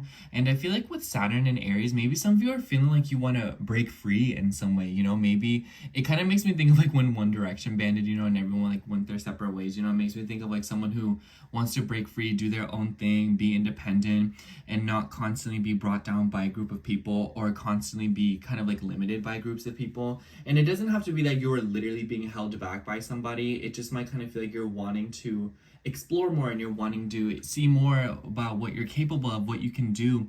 And this is probably about you being like, you know what, like, I want to think for myself, I want to do my own thing, especially with Venus ruling your 2nd and your 9th house. So it's like you want to travel on your own, or you want to get your own money, or you want to not have to rely on other people for your sense of self-worth or value. And for others of you, it might be that you are turning to social circles or something for a source of income and money. This makes me think of like something about like influencer vibes, or maybe some of you are reconsidering something about putting yourself out there on social media. So I kind of feel like this has been an ongoing thing for a lot of Virgo risings. I've been noticing that y'all are just like always like, either A, you're posting every single day and you're on that damn phone, or the next day you're just kind of like, you're completely MIA and nobody even knows where you are, what you're doing, what your schedule is like. So a lot of you could be dealing with something like that. I also think it's funny that I mentioned travel too, and we just like heard an airplane and it was being like crazy loud. Anyways, sorry about that. So I also want to say that the moon starts out in your sign this week. So the beginning of the week is definitely all hands on deck, moving around, getting things done, paying the bills. I think that with the oppositions that we're going to see in the middle of the week with the moon in Libra and the one to Saturn and Neptune in your 8th, a lot of you could also be dealing with financial stuff. I think that with the square to Venus as well, there's something going on in the middle of the week when it comes to your money situation, when it comes to bills, debts, especially if you owe anything to other people, or if there is something going on between you and like another person or a foundation, or maybe there's something going on about like nonprofits or like donations and whatnot. So I just kind of feel like the point is that there's something going on with money, but I also feel like a lot of you could be receiving some kind of like a payout or some kind of thing relating to money that is owed to you. But Saturn does rule your 5th house, so this could be related to children. So maybe there's something going on here with money as it relates to your kids, or maybe even someone else's kids. And this could be like you just getting paid to babysit someone's kids. But for others of you, this could be like legal matters going on with like your children and like child support. So whichever one resonates more with you. But overall, I also feel like this could be something about like creative hobbies, wanting to get money, or dealing with something about money from creative hobbies and maybe having to sort of like pay something off of that. And for a specific few of you, this could also be something about your self-esteem and how it's manifesting in your finances. The moon in Libra also makes me think of like relationships. So maybe some of you could be like dealing with like money between your interpersonal relationships. So it makes me think of like, hey, if you pay for my yogurt today, I'll pay for your yogurt tomorrow. Or it could be that a lot of you are in some kind of like a borrowing situation.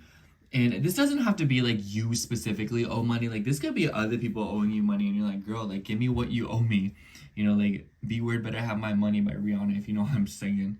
But the moon will move through Scorpio at the end of the week, and this definitely makes me think that because the moon will trine Jupiter and Venus, makes me think of like going out, makes me think of getting into a little gathering, hanging out with your friends who live in the neighborhood. This also makes me think of having very deep introspective conversations with people, and maybe even wanting some kind of like validation from the people that you are around. But this could be like a very philosophical conversation, especially with like a female friend.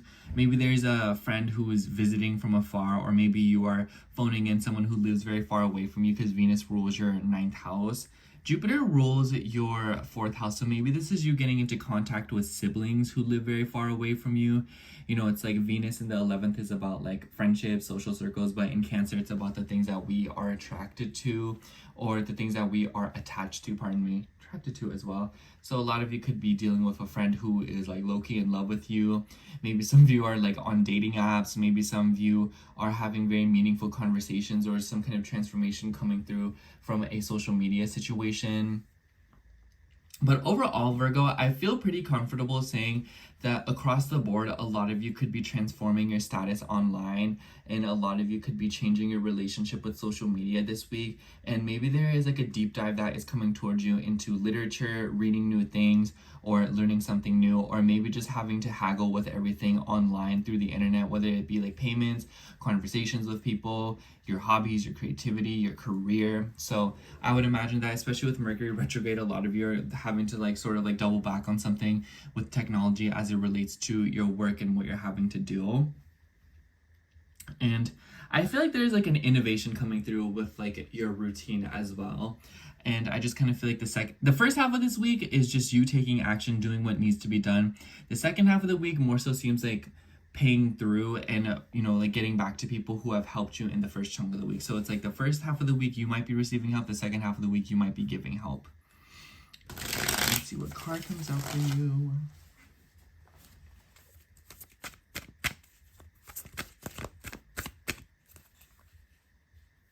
This one.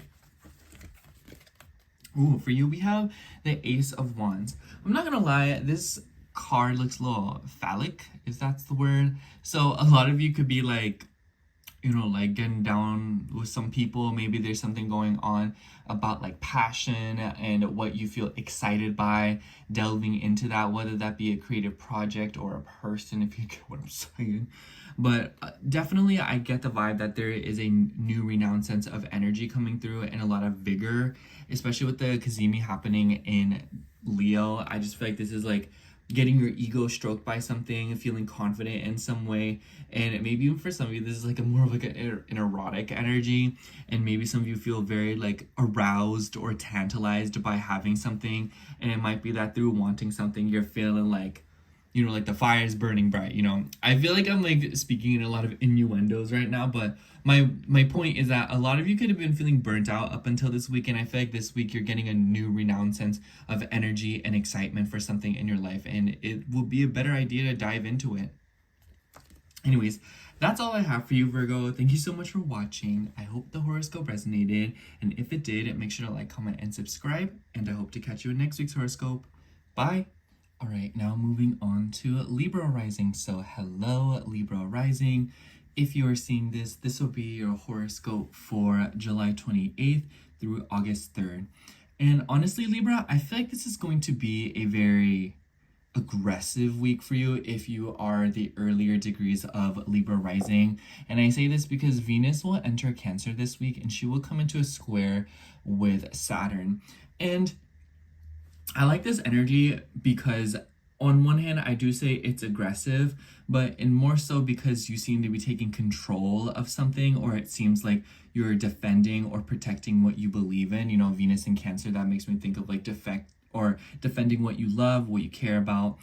And with the Saturn being in the 7th house, being the ruler of your 4th house, it might be like, you know, protecting your reputation, protecting your career, protecting your work, maybe with Venus over your 8th house, protecting your resources or those that you are intimately connected to from something of like a family situation, a home situation. It makes me think of like, you're in a relationship and your parents don't approve of it and you're like, no, like don't ever like try to come for my boo thing, like they're there for me unlike y'all have been, you know, something like that. So I don't want you to take that as me saying that this is going to be a hostile week, and that is one of the ways that it can manifest. But I feel like if it is that way, it's something that you've already been sensing, you know, like this isn't something that's going to come out of nowhere. It's something that will have already been addressed because we've been having so many peculiar transits moving through Cancer. So it's like this is an extended energy, but it might feel like you yourself are dealing with it personally and you're kind of getting down and dirty with something, especially with like work situations and how it relates to like career goals and what you're trying to work on, because Neptune has rulership over your 6th house. So it's like essentially a lot of you are standing up for yourself, or a boss situation is standing up for you. So like if you do work or you're in like a job where you do have higher ups and a bunch of managers and whatnot, I see this as someone standing up for you, someone trying to protect you, or you having to protect yourself versus someone else. For others of you, this could also be something about legal matters and something about connections with that. But for a lot of you, I would just imagine that this is something about power dynamics and your sense of individualism and independency within your interpersonal relationships and your own responsibilities. I kind of feel like Venus moving through the 10th house in Cancer, it also feels like there's something going on in the family, like the family name. Maybe there's things, talks of like inheritances, you know, Venus ruling your 8th house. Maybe there's something about like something going on of like, oh, like if something happens in the family, you know, it's like, I wouldn't say that there is something actually going on. It just seems like this square, if you, because Libra, honestly, like you have a pretty good grasp of your responsibilities and you know what's coming at you from a mile away when it comes to responsibilities with your family and your home. So I feel like what this square is doing, it's kind of like, okay, what am I going to have to deal with if this scenario happens? You know, what am I going to deal with whenever dad does this, or if mom does that, or what am I going to do when my siblings move away, you know? So it's kind of like a lot of you are kind of assessing a situation within a family or like a home dynamic. Like, I don't know what it is about Libra risings, but y'all have been dealing with your family living situation for a pretty long time now, or at least things that you are deeply emotionally connected to. So this seems to be a sore spot for a lot of you, but it kind of does seem like you're sorting it out. And I feel like this square will be one of many squares that will help you deal with that before Saturn goes back into the 6th house and you're kind of going back and forth of your routine again. But definitely this is going to be a better square than some of the other stuff we've seen with like, you know, like Jupiter and Saturn, because like I said, Venus and Saturn have a better relationship. So Saturn doesn't like being in Aries, but it is happy in the 7th house. So the energy is a little bit more subdued for you compared to how it is for other signs. So keep that in mind. But another thing that's coming through is this Mercury Cazimi that is happening in your 11th house. And this is pretty important. The moon will start out in Virgo this week. And I kind of just feel like there's something going on in the beginning of the week when it comes to your social circles and your sense of creativity, your ego. Mercury rules your 12th, but also your 9th house, so your beliefs and your philosophies when it comes to other people. I see this as like either A, like you're scrolling through TikTok and you learn something new and you're like, oh wow, like that's so useful, and it's just like a huge revelation. But it could also be sort of feeling like a pride when it comes to your dreams, your vision, and taking stock of that. And I feel like with Mercury being in the retrograde, it makes me feel like a lot of you could be going through like a literal dream being realized again, something that you want to do, something that you want to connect with, something that you feel comfortable with, or something that just makes you happy, your inner child, your self-expression, the art that you create, or maybe there is a desire to dive into the arts. And I also feel like Leo plus the 11th house of a Cazimi there, it makes me think of like major revelations through other people's art and indulging in other people's creativity, hyping other people up. It could be that there's a social circle that is hyping you up, or, you know, wanting to support you in what you do. And there's definitely peculiar messages of self-expression. And when the moon starts out in Virgo in the beginning of the week, a lot of Libra risings could be coming into this week feeling a little bit fumbled, or feeling a little bit kind of like, you know, like this is like wonky energy to start the week off on. So at the start of the week, a lot of you might be thinking a lot, having interesting dreams, or haggling with your sleep schedule. And honestly, the advice that I have for you, Libra, is don't try to force the start of this week. I feel like when you feel like it's time to start, then you'll get into it. I think that Virgo 12th house moon has a tendency to punish itself for what it doesn't do. So just don't deny yourself pleasure in the start of the week, and don't be too critical of yourself. Take it easy and try to ease into this week as if you're easing into a pool of cold water. You know, it's something that you'll adjust to, get comfortable with, but it's not one of those things where you want to be rushing it or trying to expedite it, because all it's going to do is send you into shock when it's like something you could have done slowly but surely and it would have been the same results, and you could have saved yourself a lot of stress by doing so. And then the moon will move through your sign in the middle of the week, and it will come into oppositions with Saturn and Neptune. And this is an interesting energy. I feel like a lot of you could be definitely dealing with something about your family and your home again in the middle of the week. I feel like once again, this is something that y'all could be dealing with, especially as Venus moves into Cancer and then the square happens. And yeah, it just kind of seems like the middle of the week, there's something going on with like the home. But Saturn rules your fourth house, and the fourth house can also deal with the past, and with Neptune and ruling the sixth. Maybe some of y'all are feeling a little bit forgetful. Maybe some of y'all are feeling like a little bit kind of like all over the place when it comes to doing the things that you need to do. You might kind of feel like a lot of people are wanting to hit you up at one time, or a lot of you could just be feeling a little bit discombobulated because like people are like, hey, can you be here for me? Or hey, can you do this? Can you do that? Especially for Kazemi in the 11th house, like maybe a lot of you are getting invited out. A lot of people could be trying to get a hold of you, trying to, like, there's a skill that you might possess or something that you're able to do, and people are like, oh my gosh, like hit up Libra, you know, like they're gonna be able to help us. So a lot of you could be feeling a little bit like crisscross in that sense, where it's like, I don't know, y'all, like I want to do my own thing. I want to, you know, it's like a lot of you could be losing yourself in relationships in the sense that y'all might be so concerned with like showing up for others that it's like, who's showing up for you, you know? So keep an eye on that and take it easy. And I mean that in the nicest way possible, Libra, because I feel like this is a very easy week, an easy time, honestly, to spread yourself too thin and distributing all your time and resources to other people as opposed to yourself. But at the end of the week, the moon will move through Scorpio. And I like this energy for you a lot, Libra, because it's in your second house and it will trine Venus and Jupiter. I honestly see this as like a bonus coming through. The moon will square Pluto in your fifth. So I would say the end of the week or throughout this week, the more resourceful you are, the more you will be rewarded. I kind of feel like the end of the week, maybe you'll be seeing some kind of like a financial breakthrough coming through. Maybe there's something going on about like shopping, nice things, being obsessive with that, gambling. I would be careful if you're gambling. I would not do it this weekend. The moon trining planets in your 10th house, it also makes me seem like there's something going on with like benefits at work. Maybe there's like maybe money is owed to you and this is you getting it back.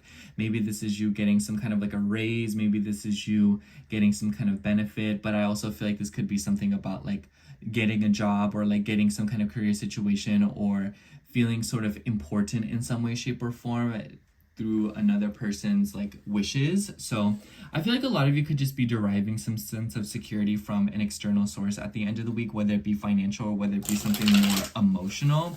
And it could be related to your family. So I feel like there's a lot of room to introspect where you are deriving your self-confidence from and your self-worth. Let's see what comes out for you. This card, it's sticking out to me.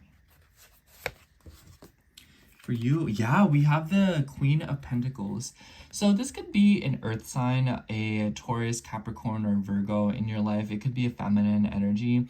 But I also feel like this is your energy of nurturing yourself, taking care of yourself. The Queen of Pentacles is not afraid to invest in self-care, her body, taking care of it. And I almost wonder if with Neptune ruling your 6th house, maybe some of you are trying to indulge in like getting some kind of service done for yourself, you know, like a retreat or something where you're able to get away from everything, a vacation. Maybe some of you are trying to just like get like a massage or a facial, a manicure, a pedicure. If not, this is a really good week to just nurture yourself and take care of yourself in the ways that feel luxurious and feel comfortable. I don't think a Libra rising needs to hear that twice, but genuinely, Libra, I feel like you've been putting in a lot of labor. Not all the time is it tangible. Sometimes it's more emotional, but that is still hard work. And I feel like the more you honor that, the more you'll feel, you know, inclined to take care of yourself. And when you reward yourself for processing difficult emotions, feeling won't be such a punishing activity anymore. Feeling won't be such a punishing thing to do, or it won't feel so stress-inducing. Anyways, that's all I have for you, Libra. Thank you so much for watching. I hope the horoscope resonated. And if it did, make sure to like, comment, and subscribe. And I hope to catch you in next week's horoscope. Bye. Okay, now moving on to Scorpio rising. So hello, Scorpio rising. If you're seeing this, this will be your horoscope for July 28th through August 3rd. And I have you say, Scorpio, I always say this for you because I just feel like you are always more well equipped to deal with the energies, because we are seeing some awkward aspects this week because of Venus and Saturn. But Venus will be moving into Cancer, and this is a lovely energy because Venus is trining your ascendant and from your 9th house. So this is like an exploring energy. Venus and Cancer in the 9th, it honestly makes me think that a lot of you could be traveling to foreign lands, learning more about your family's roots and your history. And a lot of you can make some interesting discoveries this week because at the end of the week, the moon will move through your sign and it will square Pluto in your 4th house. So a lot of you could be finding out secrets or things that you weren't really seeing coming when it comes to your culture, your bloodline, your ancestry, but also just learning and information in general. Like, Venus rules your 12th house, so something that was hidden from you will be revealed in some way, shape, or form. But Venus will be squaring Saturn this week as she enters Cancer. She literally opens up the month with this square, and this is a bit of an easier transit because Venus and Saturn have a better relationship than Saturn with the other planets. So it's a little bit more tame. Like, I always imagine Venus like as like the really nice mother, and then Saturn's like the cranky dad, but like he like loves her, you know? So it's like, that's what it makes me think of. And Saturn's in your 6th house and tangled up with Neptune. So I feel like Saturn with Neptune in the 6th, it could definitely be like you've been dealing with an ongoing thing of your routine, your work, you know, just being like really, really busy, you know, part-time jobs, hobbies, taking care of the house, taking care of kids, taking care of whatnot, babysitting, house sitting, pet sitting. So a lot of you might just kind of feel like you're all over the place right now, and it might feel like time for yourself shrinks a little bit because of Mars and Virgo in the 11th house. So it might be like you're doing a lot of what feels like charity work, or you're doing a lot of favors for people. So I feel like this Venus and Saturn square will kind of like teach you like, hey, like, you know, take your time and create some space for yourself. And maybe Venus in the 9th being the ruler of your 7th as well, maybe there's a call towards traveling or being around people, like a long distance relationship. Maybe some of you could be doing something with a friend, you know, traveling with a friend, or maybe there's like a woman who lives far away from you, or you could be like related to her by like, you know, like in-laws or something, and maybe you're spending considerate time with her, having a conversation with her, or maybe even having to provide some kind of like a service, or you're having to kind of go back and forth of like learning something new and taking classes in order to be qualified for something. And maybe you're trying to like make yourself independent in some way, because this makes me think of like, you know, when nail techs want to be a nail tech and then they go to school for it, or like when someone wants to be like a, is that the word, cosmetologist? You know, they go to like schools, or like it might be that a lot of you are trying to take some kind of a class, or you're trying to learn something, whether it just be just for fun and to take care of yourself better and just because it's enjoyable. But for others of you, it might be that a lot of you are trying to set yourself apart from something, or you are trying to learn something better for your clients, or to open up a business and be a little bit more like, you know, standing on your own feet. And especially with the Mercury Cazimi that we see in your 10th house, Mercury ruling the 8th house as well as your 11th house, a lot of you could be getting a lot of guidance from clientele, or maybe some of you are getting some interesting news this week about your career, your reputation, new ideas. This makes me think of launching a website. This makes me think of having important phone calls. And because Mercury rules your 8th house, maybe this is dealings with like taxes, insurance, and maybe some of you are having like a very deep conversation with another person in order to sort something out. So a lot of you could be going back and forth with something like that. But overall, Cazimi in the 10th house is pretty exposed. So a lot of you, like, you might feel like what you're saying right now is being taken deeply to heart by other people. And it might be that this is a very big week where what you're saying is being taken into consideration and there are people listening to you. And with Mercury, this makes me think of like public speaking. So some of you might literally be having to give some sort of a speech, or some of you might be having to give your word on something. Like maybe you're like a witness to something and you're having to have a conversation about that. Maybe this makes me think of like jury duty. Maybe some of you are having to rile up a group of friends or something.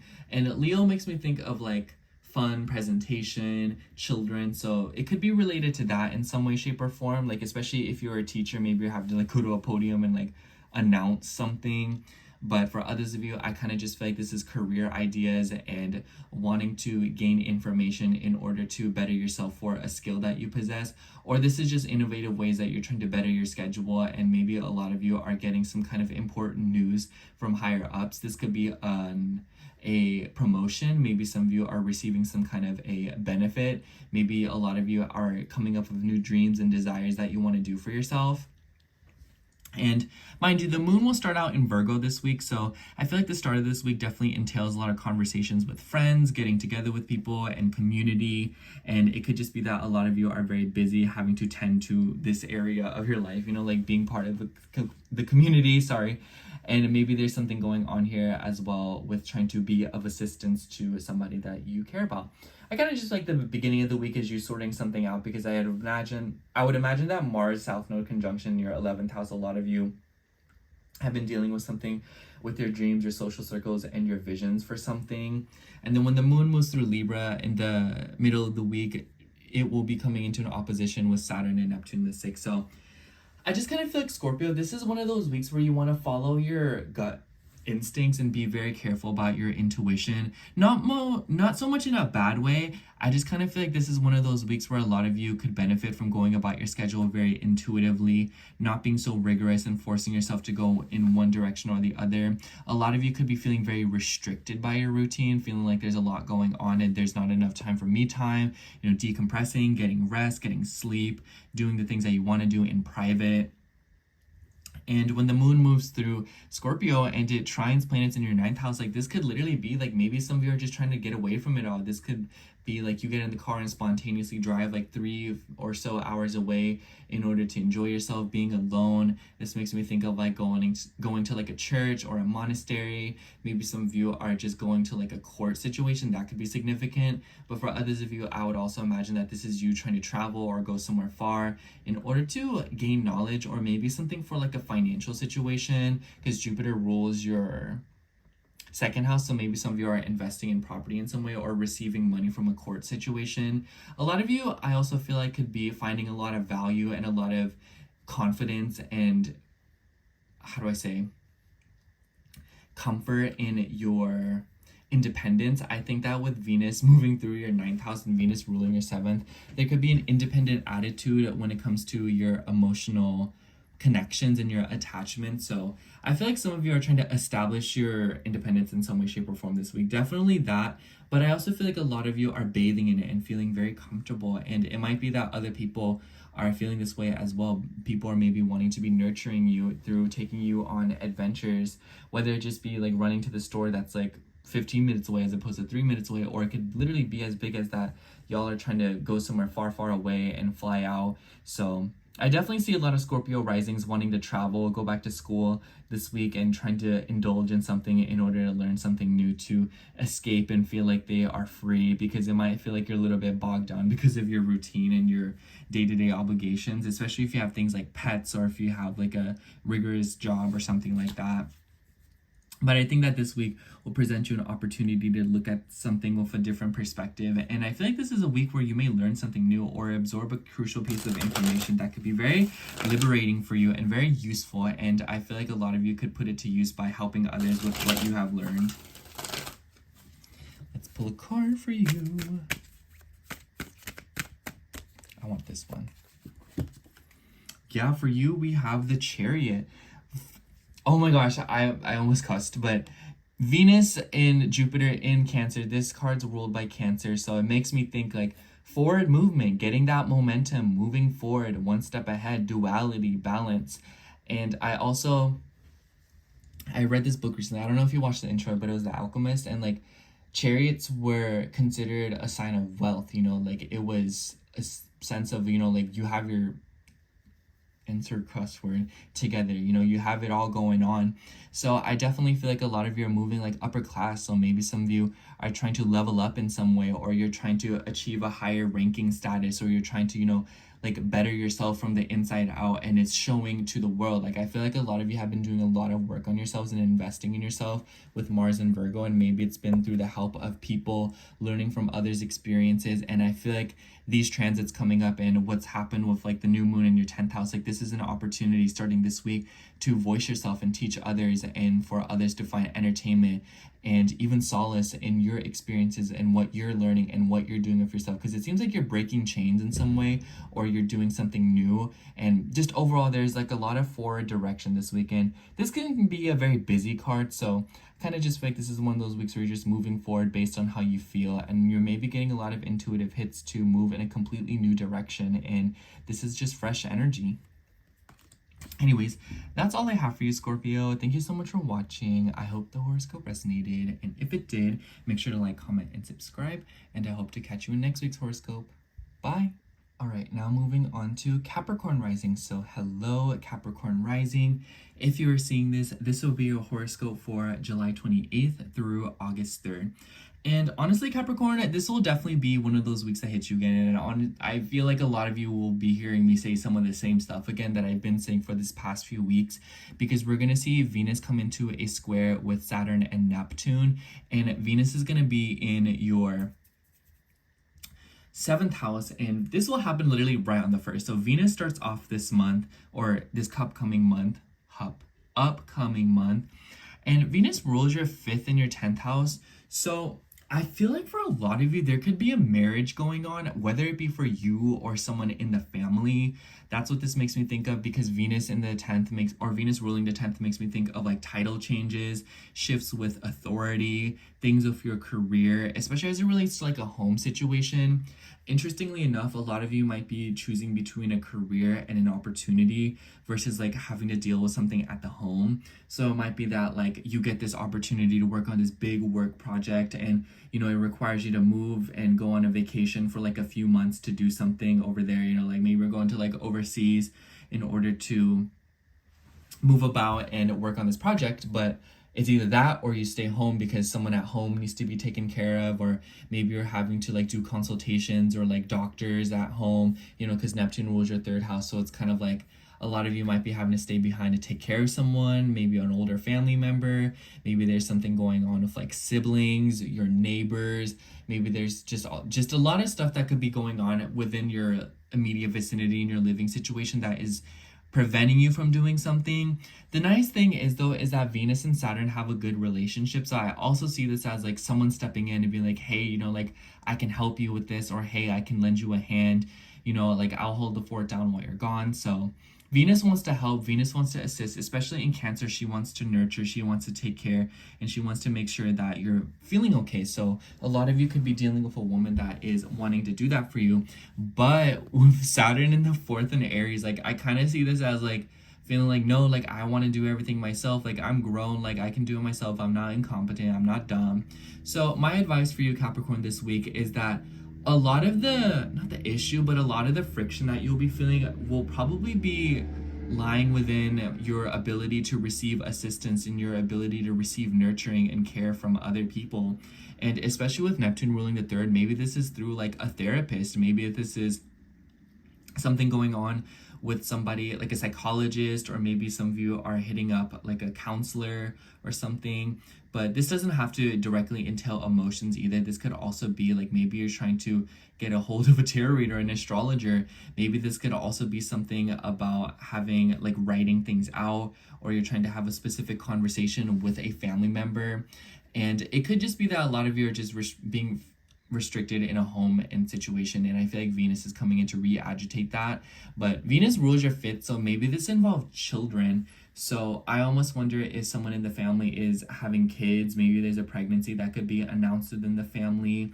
Maybe there's something going on with like a work situation as well, especially because we have a Mercury Cazimi this week in your 8th house, and we see the moon moving through Libra in the middle of the week. So I wouldn't be surprised if like there's someone around you who's like, hey y'all, like I'm having a kid. Or maybe there's like, someone like a boss or like a manager that's having a kid, and maybe like while they're like taking care of that, they're having to like be like, oh, while I'm gone, Capricorn can take care of the place while I'm not here. So it's like, girl, like I didn't know that's how it worked, like pay me.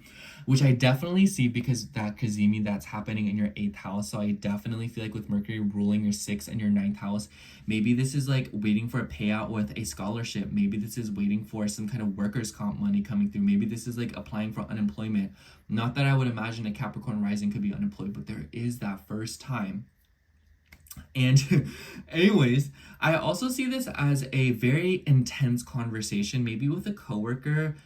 Leo also makes me think of kids, so like maybe this is like a coworker situation with like children. Others of you, I almost wouldn't be surprised if you're babysitting, or if you're taking care of children, or if your job is just getting bombarded with kids. Like maybe you're like a pediatrician or something, and this is a lot of people coming in, and they're like we need your help, Dr. Goat or whatever, and you're like, yeah, like I get paid to do that still. So a lot of you could be dealing with something like that. But I also feel like Venus ruling your 5th, maybe this is you wanting to go on a date. Maybe this is you wanting to like Maybe this is like a partner that won't post you. Maybe this is someone who's like not being serious with you. Maybe this is you wanting to go out, live your own life with your relationships and experiencing new things. And then this is your family being like, no, you need to stay home. You need to take care of whatever. So a lot of you could be feeling limited in your self-expression and what you want to do on your own time. So I would just say, Capricorn, make sure you don't allow guilt or shame to allow you to do things like that, in the sense that it's like, you're not as obligated as you think you are. And I'm not saying like break free, like do everything crazy and, you know, like go full-blown Joker mode. But I am saying that there is a difference between you just having some innocent fun and doing what you want to do with the people that you want to be around, versus being guilted into having to tend to people who aren't actually contributing anything to you. They're just like, you just feel like you have to take care of them, and it's like maybe bogging you down in some way, shape, or form. But I also want to say the moon will start out in Virgo this week, so there is definitely some sort of inclination or energy being put towards travel affairs. Maybe some of you had to double back with like traveling very far, or maybe some of you just got done getting back from a trip. Maybe you even heard back from extended family whom you haven't spoken to, because the 9th house can deal with that. And especially with planets being in your 4th house, being ruled by Mars, and Mars is in your 9th house. Maybe this is you hearing back from old teachers. Maybe this is you hearing back from cousins or in-laws that you haven't spoken to in a really long time, and this is you being like, oh, hey y'all, like, you know, we have a relationship or whatever. But the moon will move through Libra in the middle of the week, like I said. So I feel like with the opposition to Saturn, this is once again something about like, do I choose career? Do I choose family? Do I choose to stay home? Do I choose to go to work? You know, something like that. And it's just kind of like, I feel like with the moon moving through your 10th house in the middle of the week, it might be feeling like you I noticed that this is having to like mediate. So a lot of you might be put into this position where you're having to mediate something, or you're having to be the pioneer in some way, shape, or form, where it's like people are relying on you, people are counting on you, or it might kind of feel like there's burdens falling on your shoulders and your shoulders only. So it's like, it makes me think of the person that's like, man, like no one knows how to do anything at this job, or it's like your family is like going through a crisis, and then you're having to, you know, pull up and be like, okay, like this is what we're gonna do, you know, like we're getting evicted, this is what I'm gonna do, like we're gonna get us over here, we're gonna do that. And I'm not saying that that is what is happening exactly word for word verbatim, but I definitely get this vibe that a lot of you Capricorn risings, you might kind of feel like the world is on the weight of your shoulders right now. And I feel like the middle of the week will be accentuating that in some way, especially with the trine to Uranus in the 6th house. So a lot of you could be innovating or moving around with your schedule and your day-to-day routines in order to help or compensate some kind of like restriction or something that you're having to deal with. But I also feel like this is you getting real serious about your family, your home, and maybe even committing to yourself to maybe a little bit too much with Neptune being in the mix. So a lot of you could be adopting like a self-sacrificing attitude for the people that you care about right now. And it's very important to practice boundaries. The moon will move through Scorpio at the end of the week, so this could even be about your friends. I think that with the trine to Venus and Jupiter in your 7th house, a lot of you could be getting together with social circles. Maybe this is you applying for something, you know, signing something for like a group of people, or like some kind of foundation. Gives me like nonprofit vibes. But with Venus ruling your 5th and your 10th house, I feel like this could also be some kind of like opportunity, trying to get your foot in the door with something, trying to reach somebody, like a social media audience, or maybe you're trying to build your clientele, or you're trying to attract more people to your business, or you're trying to rile up something within a relationship. And this could also just be like attending an event, like I said. So maybe at the end of the week, you're being invited to like a coworker party, or maybe you're just like being invited out by people. But overall, Capricorn, I kind of just feel like this week is pretty standard for you, and the energies at times might feel a little bit agitated, but it's not so much because like it's an agitating energy, but it's just because there might be a lot of frustration with yourself, and you're having to break free from some kind of unhealthy cycle that you identify with, and you're basically rewriting your narrative and looking at yourself and learning about yourself from a completely new perspective. And I feel like there is just like these deep fears of like being inadequate or not being able to do things alone. Let's see what card. This one. Yeah, for you we have the 7 of Swords. I kind of feel like because Jupiter rules your 12th house and Jupiter's in your 7th house, and the moon will form some aspects to Jupiter, you know, a square, a trine. I kind of feel like maybe there will be something going on this week where secrets are revealed about relationships.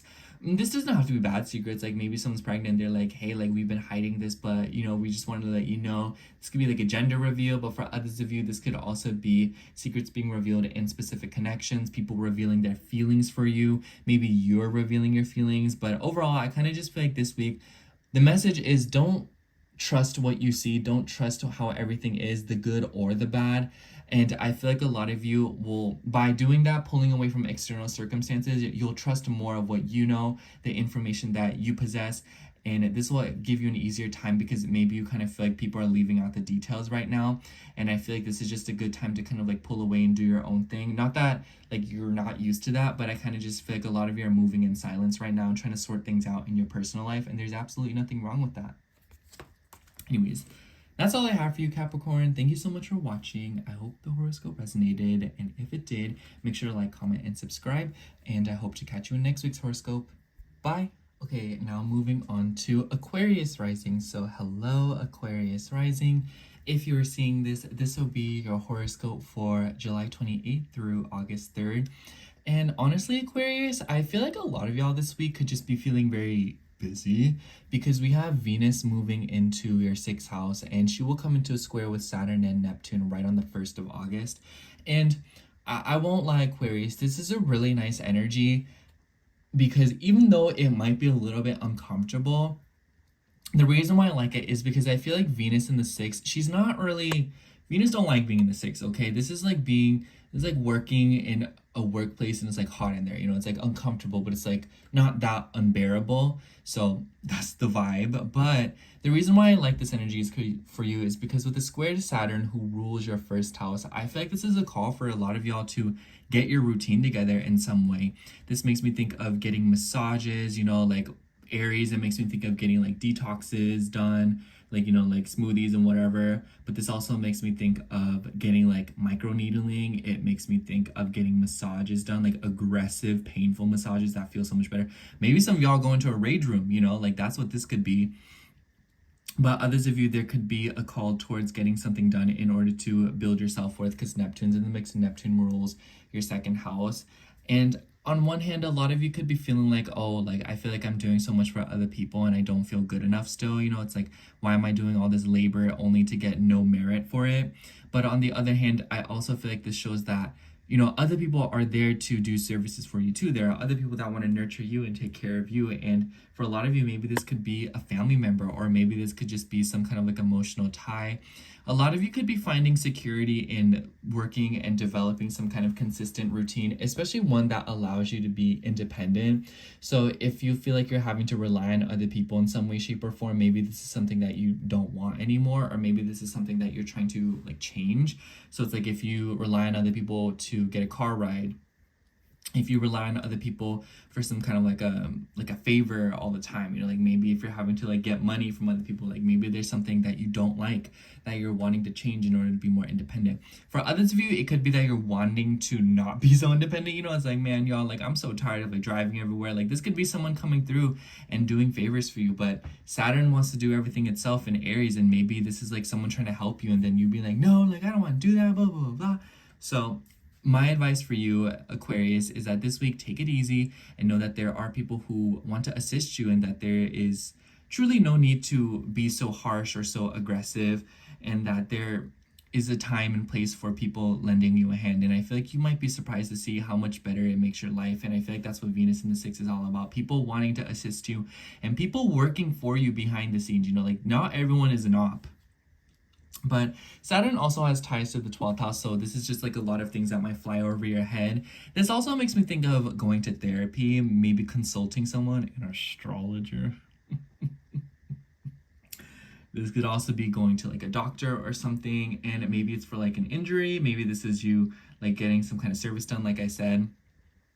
But the moon will start out in Virgo this week, and I kind of feel like this is a peculiar energy in your 8th house coming into a square with Uranus. A lot of you could be dealing with something with like children and money at the beginning of the week, but this could also be things revolving around your inner child, your sense of self-expression. For this Mercury energy, it makes me think of the way that you talk and express yourself, especially within personal relationships with Mercury and Saturn coming, or excuse me, the Mercury Cazimi in your 7th house.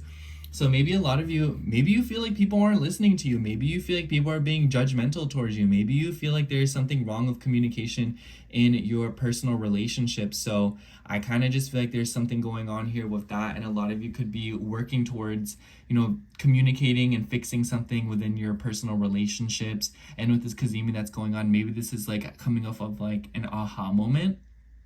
For others of you, I would imagine that this is also maybe getting some kind of money back. Maybe you're receiving some kind of like a financial benefit from some sort of like a partnership or through like a legal matter, or maybe some of you are just like receiving money. Maybe some of y'all are gambling, so that could be what some of y'all are doing. But the moon in the 8th house in Virgo definitely makes me think that there could be an inclination to be really criticizing towards yourself. And it could be that a lot of you are changing up or experimenting with your routines and your work and your health habits, especially for like your reproductive organs. It's more so, this can apply to anyone, like your hormones. That's what that makes me think of, like as it relates to your diet, the food that you're eating, the exercise that you're doing, especially with Mars in the mix, and Mars is the ruler of your 3rd house. So maybe some of you are having to like hit up a doctor or something in order to help you with something like that. Or maybe for some of y'all, like there's someone who's trying to have a kid. Low key with the square to Uranus, like if y'all are like getting down and dirty in the beginning of the week, I would just say take care, be careful, wear the gloves. Anyways, in the middle of the week, the moon will move through Libra, and I didn't even realize this until I'm doing yours, but the moon will immediately form a grand air trine with Pluto and Uranus. So I definitely feel like there's something going on in the middle of the week with travel plans, your beliefs and your philosophies, and sort of wanting to, how do I say, like revolutionize them. And maybe there's an urge to speak out about something and teach people or communicate to people or like preach something, especially to like your children or to like people that you have kids. Like this could involve children, this could involve your creativity and the way that you are articulating yourself. And a lot of you could be making some pretty big breakthroughs by traveling or through experiencing new perspectives and new ways of living. And the moon moving through Libra in the 9th house, it also makes me think of like long distance relationships. So especially if Uranus in Gemini, like this makes me think of like, like you're posted up in Texas and then tell me why you're talking to someone who lives in Singapore. You know what I'm saying? So a lot of you could be dealing with something like that, or a lot of you could be networking and having fun through surfing the relationships of people, or like relationships of people who live far away from you. And it might be through other people and through connections that you have, you're learning about different perspectives. And it doesn't necessarily have to be like people you yourself are like personally connected to, but with Pluto in the mix, it could be something that's very transformative and something that changes your idea. Or maybe there can even be like an obsessive energy, like wanting to meet people from outside of what you are familiar with in order to learn something. You know what I'm saying? So a lot of you could be dealing with something like that. But the moon will move through Scorpio at the end of the week, and I feel like this will put a lot of that to the test, because this is in your 10th house in Scorpio, and the moon does not like, it's not that happy in both of these situations, but it will trine planets in your 6th house. So I feel like a lot of you could be sorting out something with your career, with your routines, with your schedules. This makes me think of like bosses, higher ups doing favors for you. Like maybe someone like comes into the office and brings donuts and you're like, oh my God, thank you. Like I love donuts. Or this could be like maybe you're doing nice things for people in the office. Or, if that's not the case for you, this could also be being well received by people. And with the moon squaring Pluto, I wouldn't be surprised if this weekend a lot of y'all cause shock waves through things that you're saying, through things that you're expressing, and maybe through the services that you provide and the work that you're doing for people. Like this makes me think of like doing work that like not everyone like agrees with, you know what I'm saying? Like something that's a little bit more taboo. So a lot of you could be assuming on like a new job or like a new career path that like people are like, oh my gosh, like I would not have expected them to do something like that. But overall, I kind of feel like this is also something about your exposure and your self-worth and your ambitions, what you're trying to do. The moon will come into squares with planets in your 7th house. So I definitely feel like a lot of you could just be in this vibe of like all eyes are on you, and a lot of you might feel very busy. A lot of you might feel like a lot of people are seeking out you or your attention, what you provide. So it's like with the moon trining planets in your 6th house, like it makes me think like everyone's hitting you up to ask for favors, you know, everyone's like, hi, like, I know you know how to do this, can you do this for me, like, can you like wax my legs for me, I know you know how to do that, can you give me a massage, or like, hey, like, can you do this, like, can you cat sit for me, you know, like, it just might be that a lot of people are asking you for favors, especially with the ruler Mars being in your 8th house. So a lot of you could be changing up something. Maybe it's like more holistic, like Mars in the 8th. It makes me think of like a palm reading, or it makes me think of like doing a tarot reading for another person, or like a deep conversation with another person, like a very, very deep one, where like people are asking you for advice, and people are asking you for like favors on something that's very personal and emotional. Anyways, let's see what card comes out. This one. Yeah, that one. Oops. I'm doing this very badly. Okay, for you, we have the King of Swords. Definitely you. I feel like this is the energy that you're going to be embodying. The King of Swords, it could be a father figure. That's what the King of Swords makes me think of. So maybe some of you are going back and forth with like a father or like an uncle or something. But this also makes me think of your energy, you know, like taking action with knowledge, information, saying what needs to be said, taking control of the situation and being like, you know what, like I'm going to say what everyone else is afraid to say. But this is also a sharp, logical thinker. And I feel like Aquarius, like, a lot of you are just learning new things, you know, like this is the vibe here, and this is the call for you to not hold back with what needs to be said and like having the appropriate conversations. And maybe this is you like speaking up about something that you've been meaning to speak up about, especially with the Cazimi happening in your 7th house. So kind of feel like the vibe of this week, Aquarius, is finally clearing the air and slicing through some kind of confusion or fog regarding other people, especially with Saturn and Neptune tangled up in your 3rd house. Maybe there's been like passive aggressiveness or like a lot of confusion with like arguments, and you're just kind of like, girl, like, why are we fighting over what needs to be done about like who does the dishes? Like there's a deeper standing resentment here. Like, let's talk about it. You know, like, stop playing with me, like, stop wasting my time with things that don't even matter. So that, I feel like a lot of you are embodying that energy and cutting straight through the BS. Anyways, that's all I have for you, Aquarius. Thank you so much for watching. I hope the horoscope resonated, and if it did, make sure to like, comment, and subscribe, and I hope to catch you in next week's horoscope. Bye! Alright, now moving on to Pisces rising. So hello, Pisces rising. If you're seeing this, this will be your horoscope for July 28th through August 3rd. And honestly, Pisces, I feel like this week for you is a pretty pleasant energy. I think that the energies that are coming up are allowing you to work in some way, because the highlight of the week is the Venus and Saturn square in my eyes, because Venus will enter a Cancer start of the week, and then she will immediately come into a square with Saturn and Neptune on the 1st. So she's opening up August, and she is in your 5th house, squaring planets in your 2nd house. Honestly, Pisces, can I be real? I feel like this is y'all spending. That's what that makes me think of. Like Saturn ruling the 11th house, it makes me think of going out. It makes me think of like, because I'm not gonna lie, like Venus in Cancer, it wants to feel comfortable, and it wants to feel happy, it wants to feel connected, and it's not afraid to spend money if, you know, like, it will bring that. And with the 5th house energy, like Venus is happy in the 5th house. So I feel like y'all are about to get like the better manifestation of Venus in Cancer. So, you know, like, hats off to you. I'm not saying that this is going to be the best transit of your entire life, but definitely you'll be able to maximize the energies compared to some other signs. And with the square to Saturn and Neptune, a lot of you could be losing yourself in spending money, gambling. Maybe this is through like a friend, especially with Venus ruling your 8th house. And maybe some of you are having to deal with something about like paying off a debt, paying off a loan. But I feel like this is like a better energy because Venus and Saturn have a good relationship, and Venus rules your 3rd house. So this could also be a discussion or a conversation, because I feel like with Saturn in your 2nd house in Aries, maybe a lot of you are deriving self-worth from how much you're able to do on your own. And maybe there is a call of wanting to be independent or even be influential in some way, because Saturn rules your 11th house. So maybe a lot of you are wanting to influence people through being creative, doing what you love, and maybe a lot of you are kind of like stuck between a rock and a hard place, in the sense that a lot of you are wanting to express yourself, create art, or do things that people will appreciate and love. Or maybe a lot of you are wanting to do one thing, but you feel like you're having to do another thing. In the sense that it makes me think of someone who's like, oh, like every time I create videos about, you know, like cooking and like domestic stuff, like no one really cares about it. But when I create videos about like what my dog does. Like, I get a bunch of views, and it's like, I don't really want to post my dog, you know? So it's kind of like, that's like a weird way to say it, but basically what I'm trying to say here is that it might kind of feel like what other people want from you is not what you're wanting to dish out. And I feel like that's what this square is kind of like bringing up to, because you're wanting to stick to the things that you feel comfortable with, things that you feel emotionally connected to and even attached to. And I definitely wouldn't be surprised if it's related to social media and the internet in some way. But I also feel like this could be revolving around conversations with children, or conversations with people who have children.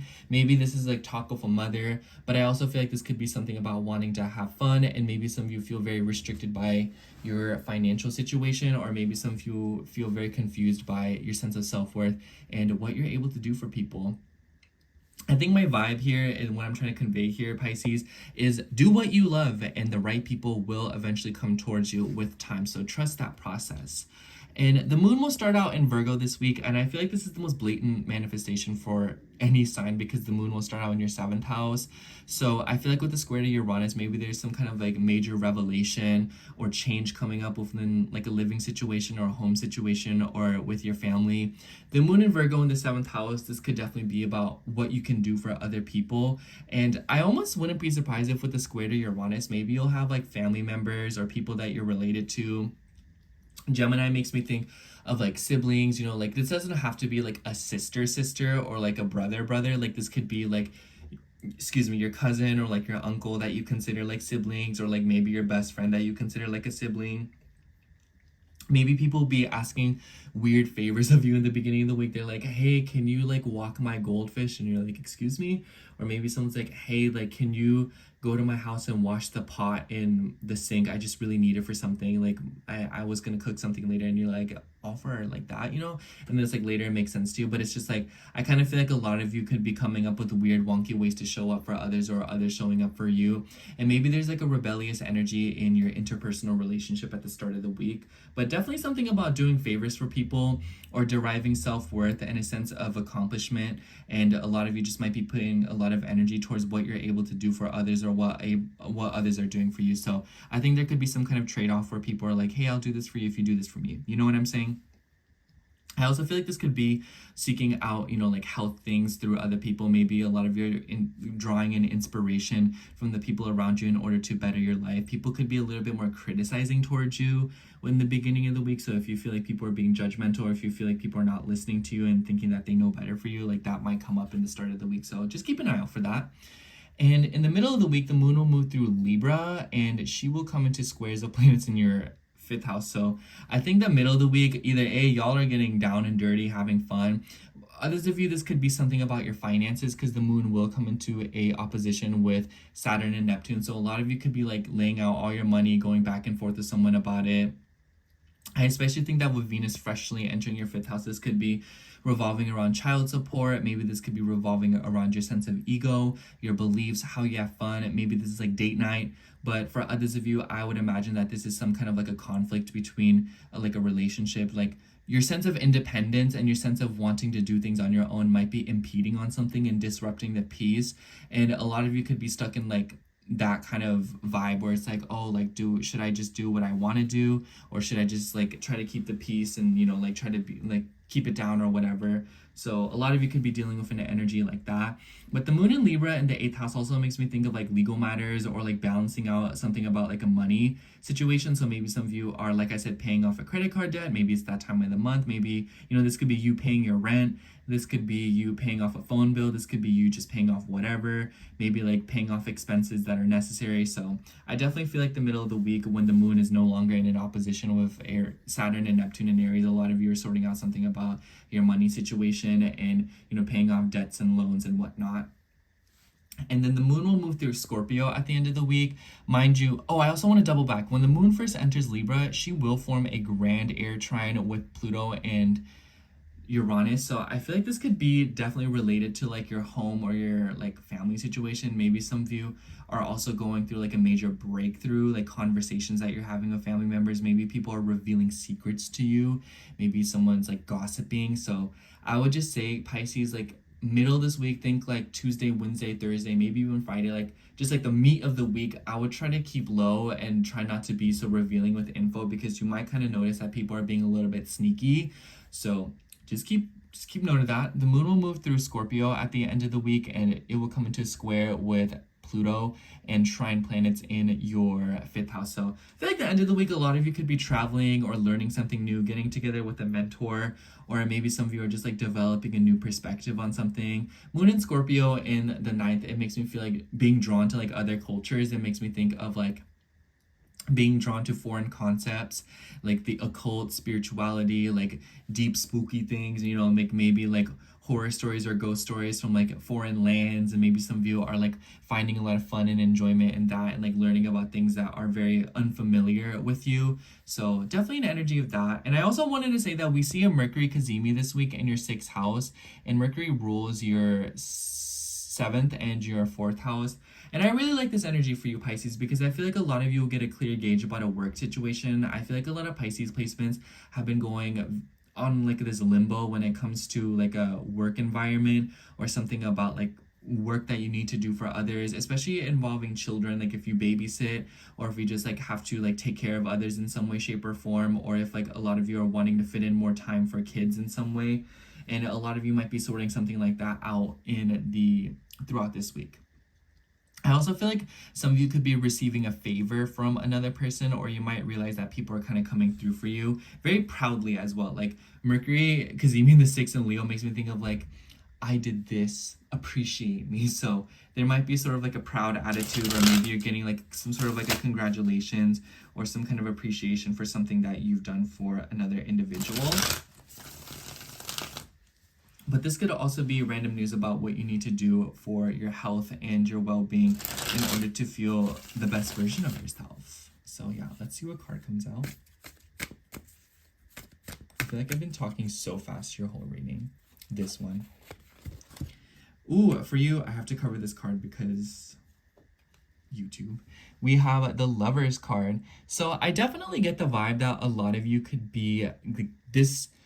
So the Lovers makes me think of more of a decision, because this card deals with Gemini. So a lot of you could be going back and forth with something about, you know, like decisions that you need to make. But this could literally be a relationship. Maybe you're deeply connecting with someone. Maybe with the Cazimi in the 6th house, a lot of you are bonding through acts of services, romance through doing nice things for each other. Maybe like carving out time for quality time, doing things that you love with one another. It makes me think of like going to like a clay pottery class, or, you know, something like that. But overall, I feel like there could be a lot of romance in the air for Pisces, and maybe you are having a special connection with another person. And this doesn't have to be like a romantic partner. It could even be someone that you're just very emotionally attached to, whether it be your family. But definitely, I just feel like there's a lot of love in the air for Pisces placements this week. So that's nice. Anyways, that's all I have for you, Pisces. Thank you so much for watching. I hope the horoscope resonated. And if it did, make sure to like, comment, and subscribe. And I hope to catch you in next week's horoscope. Bye.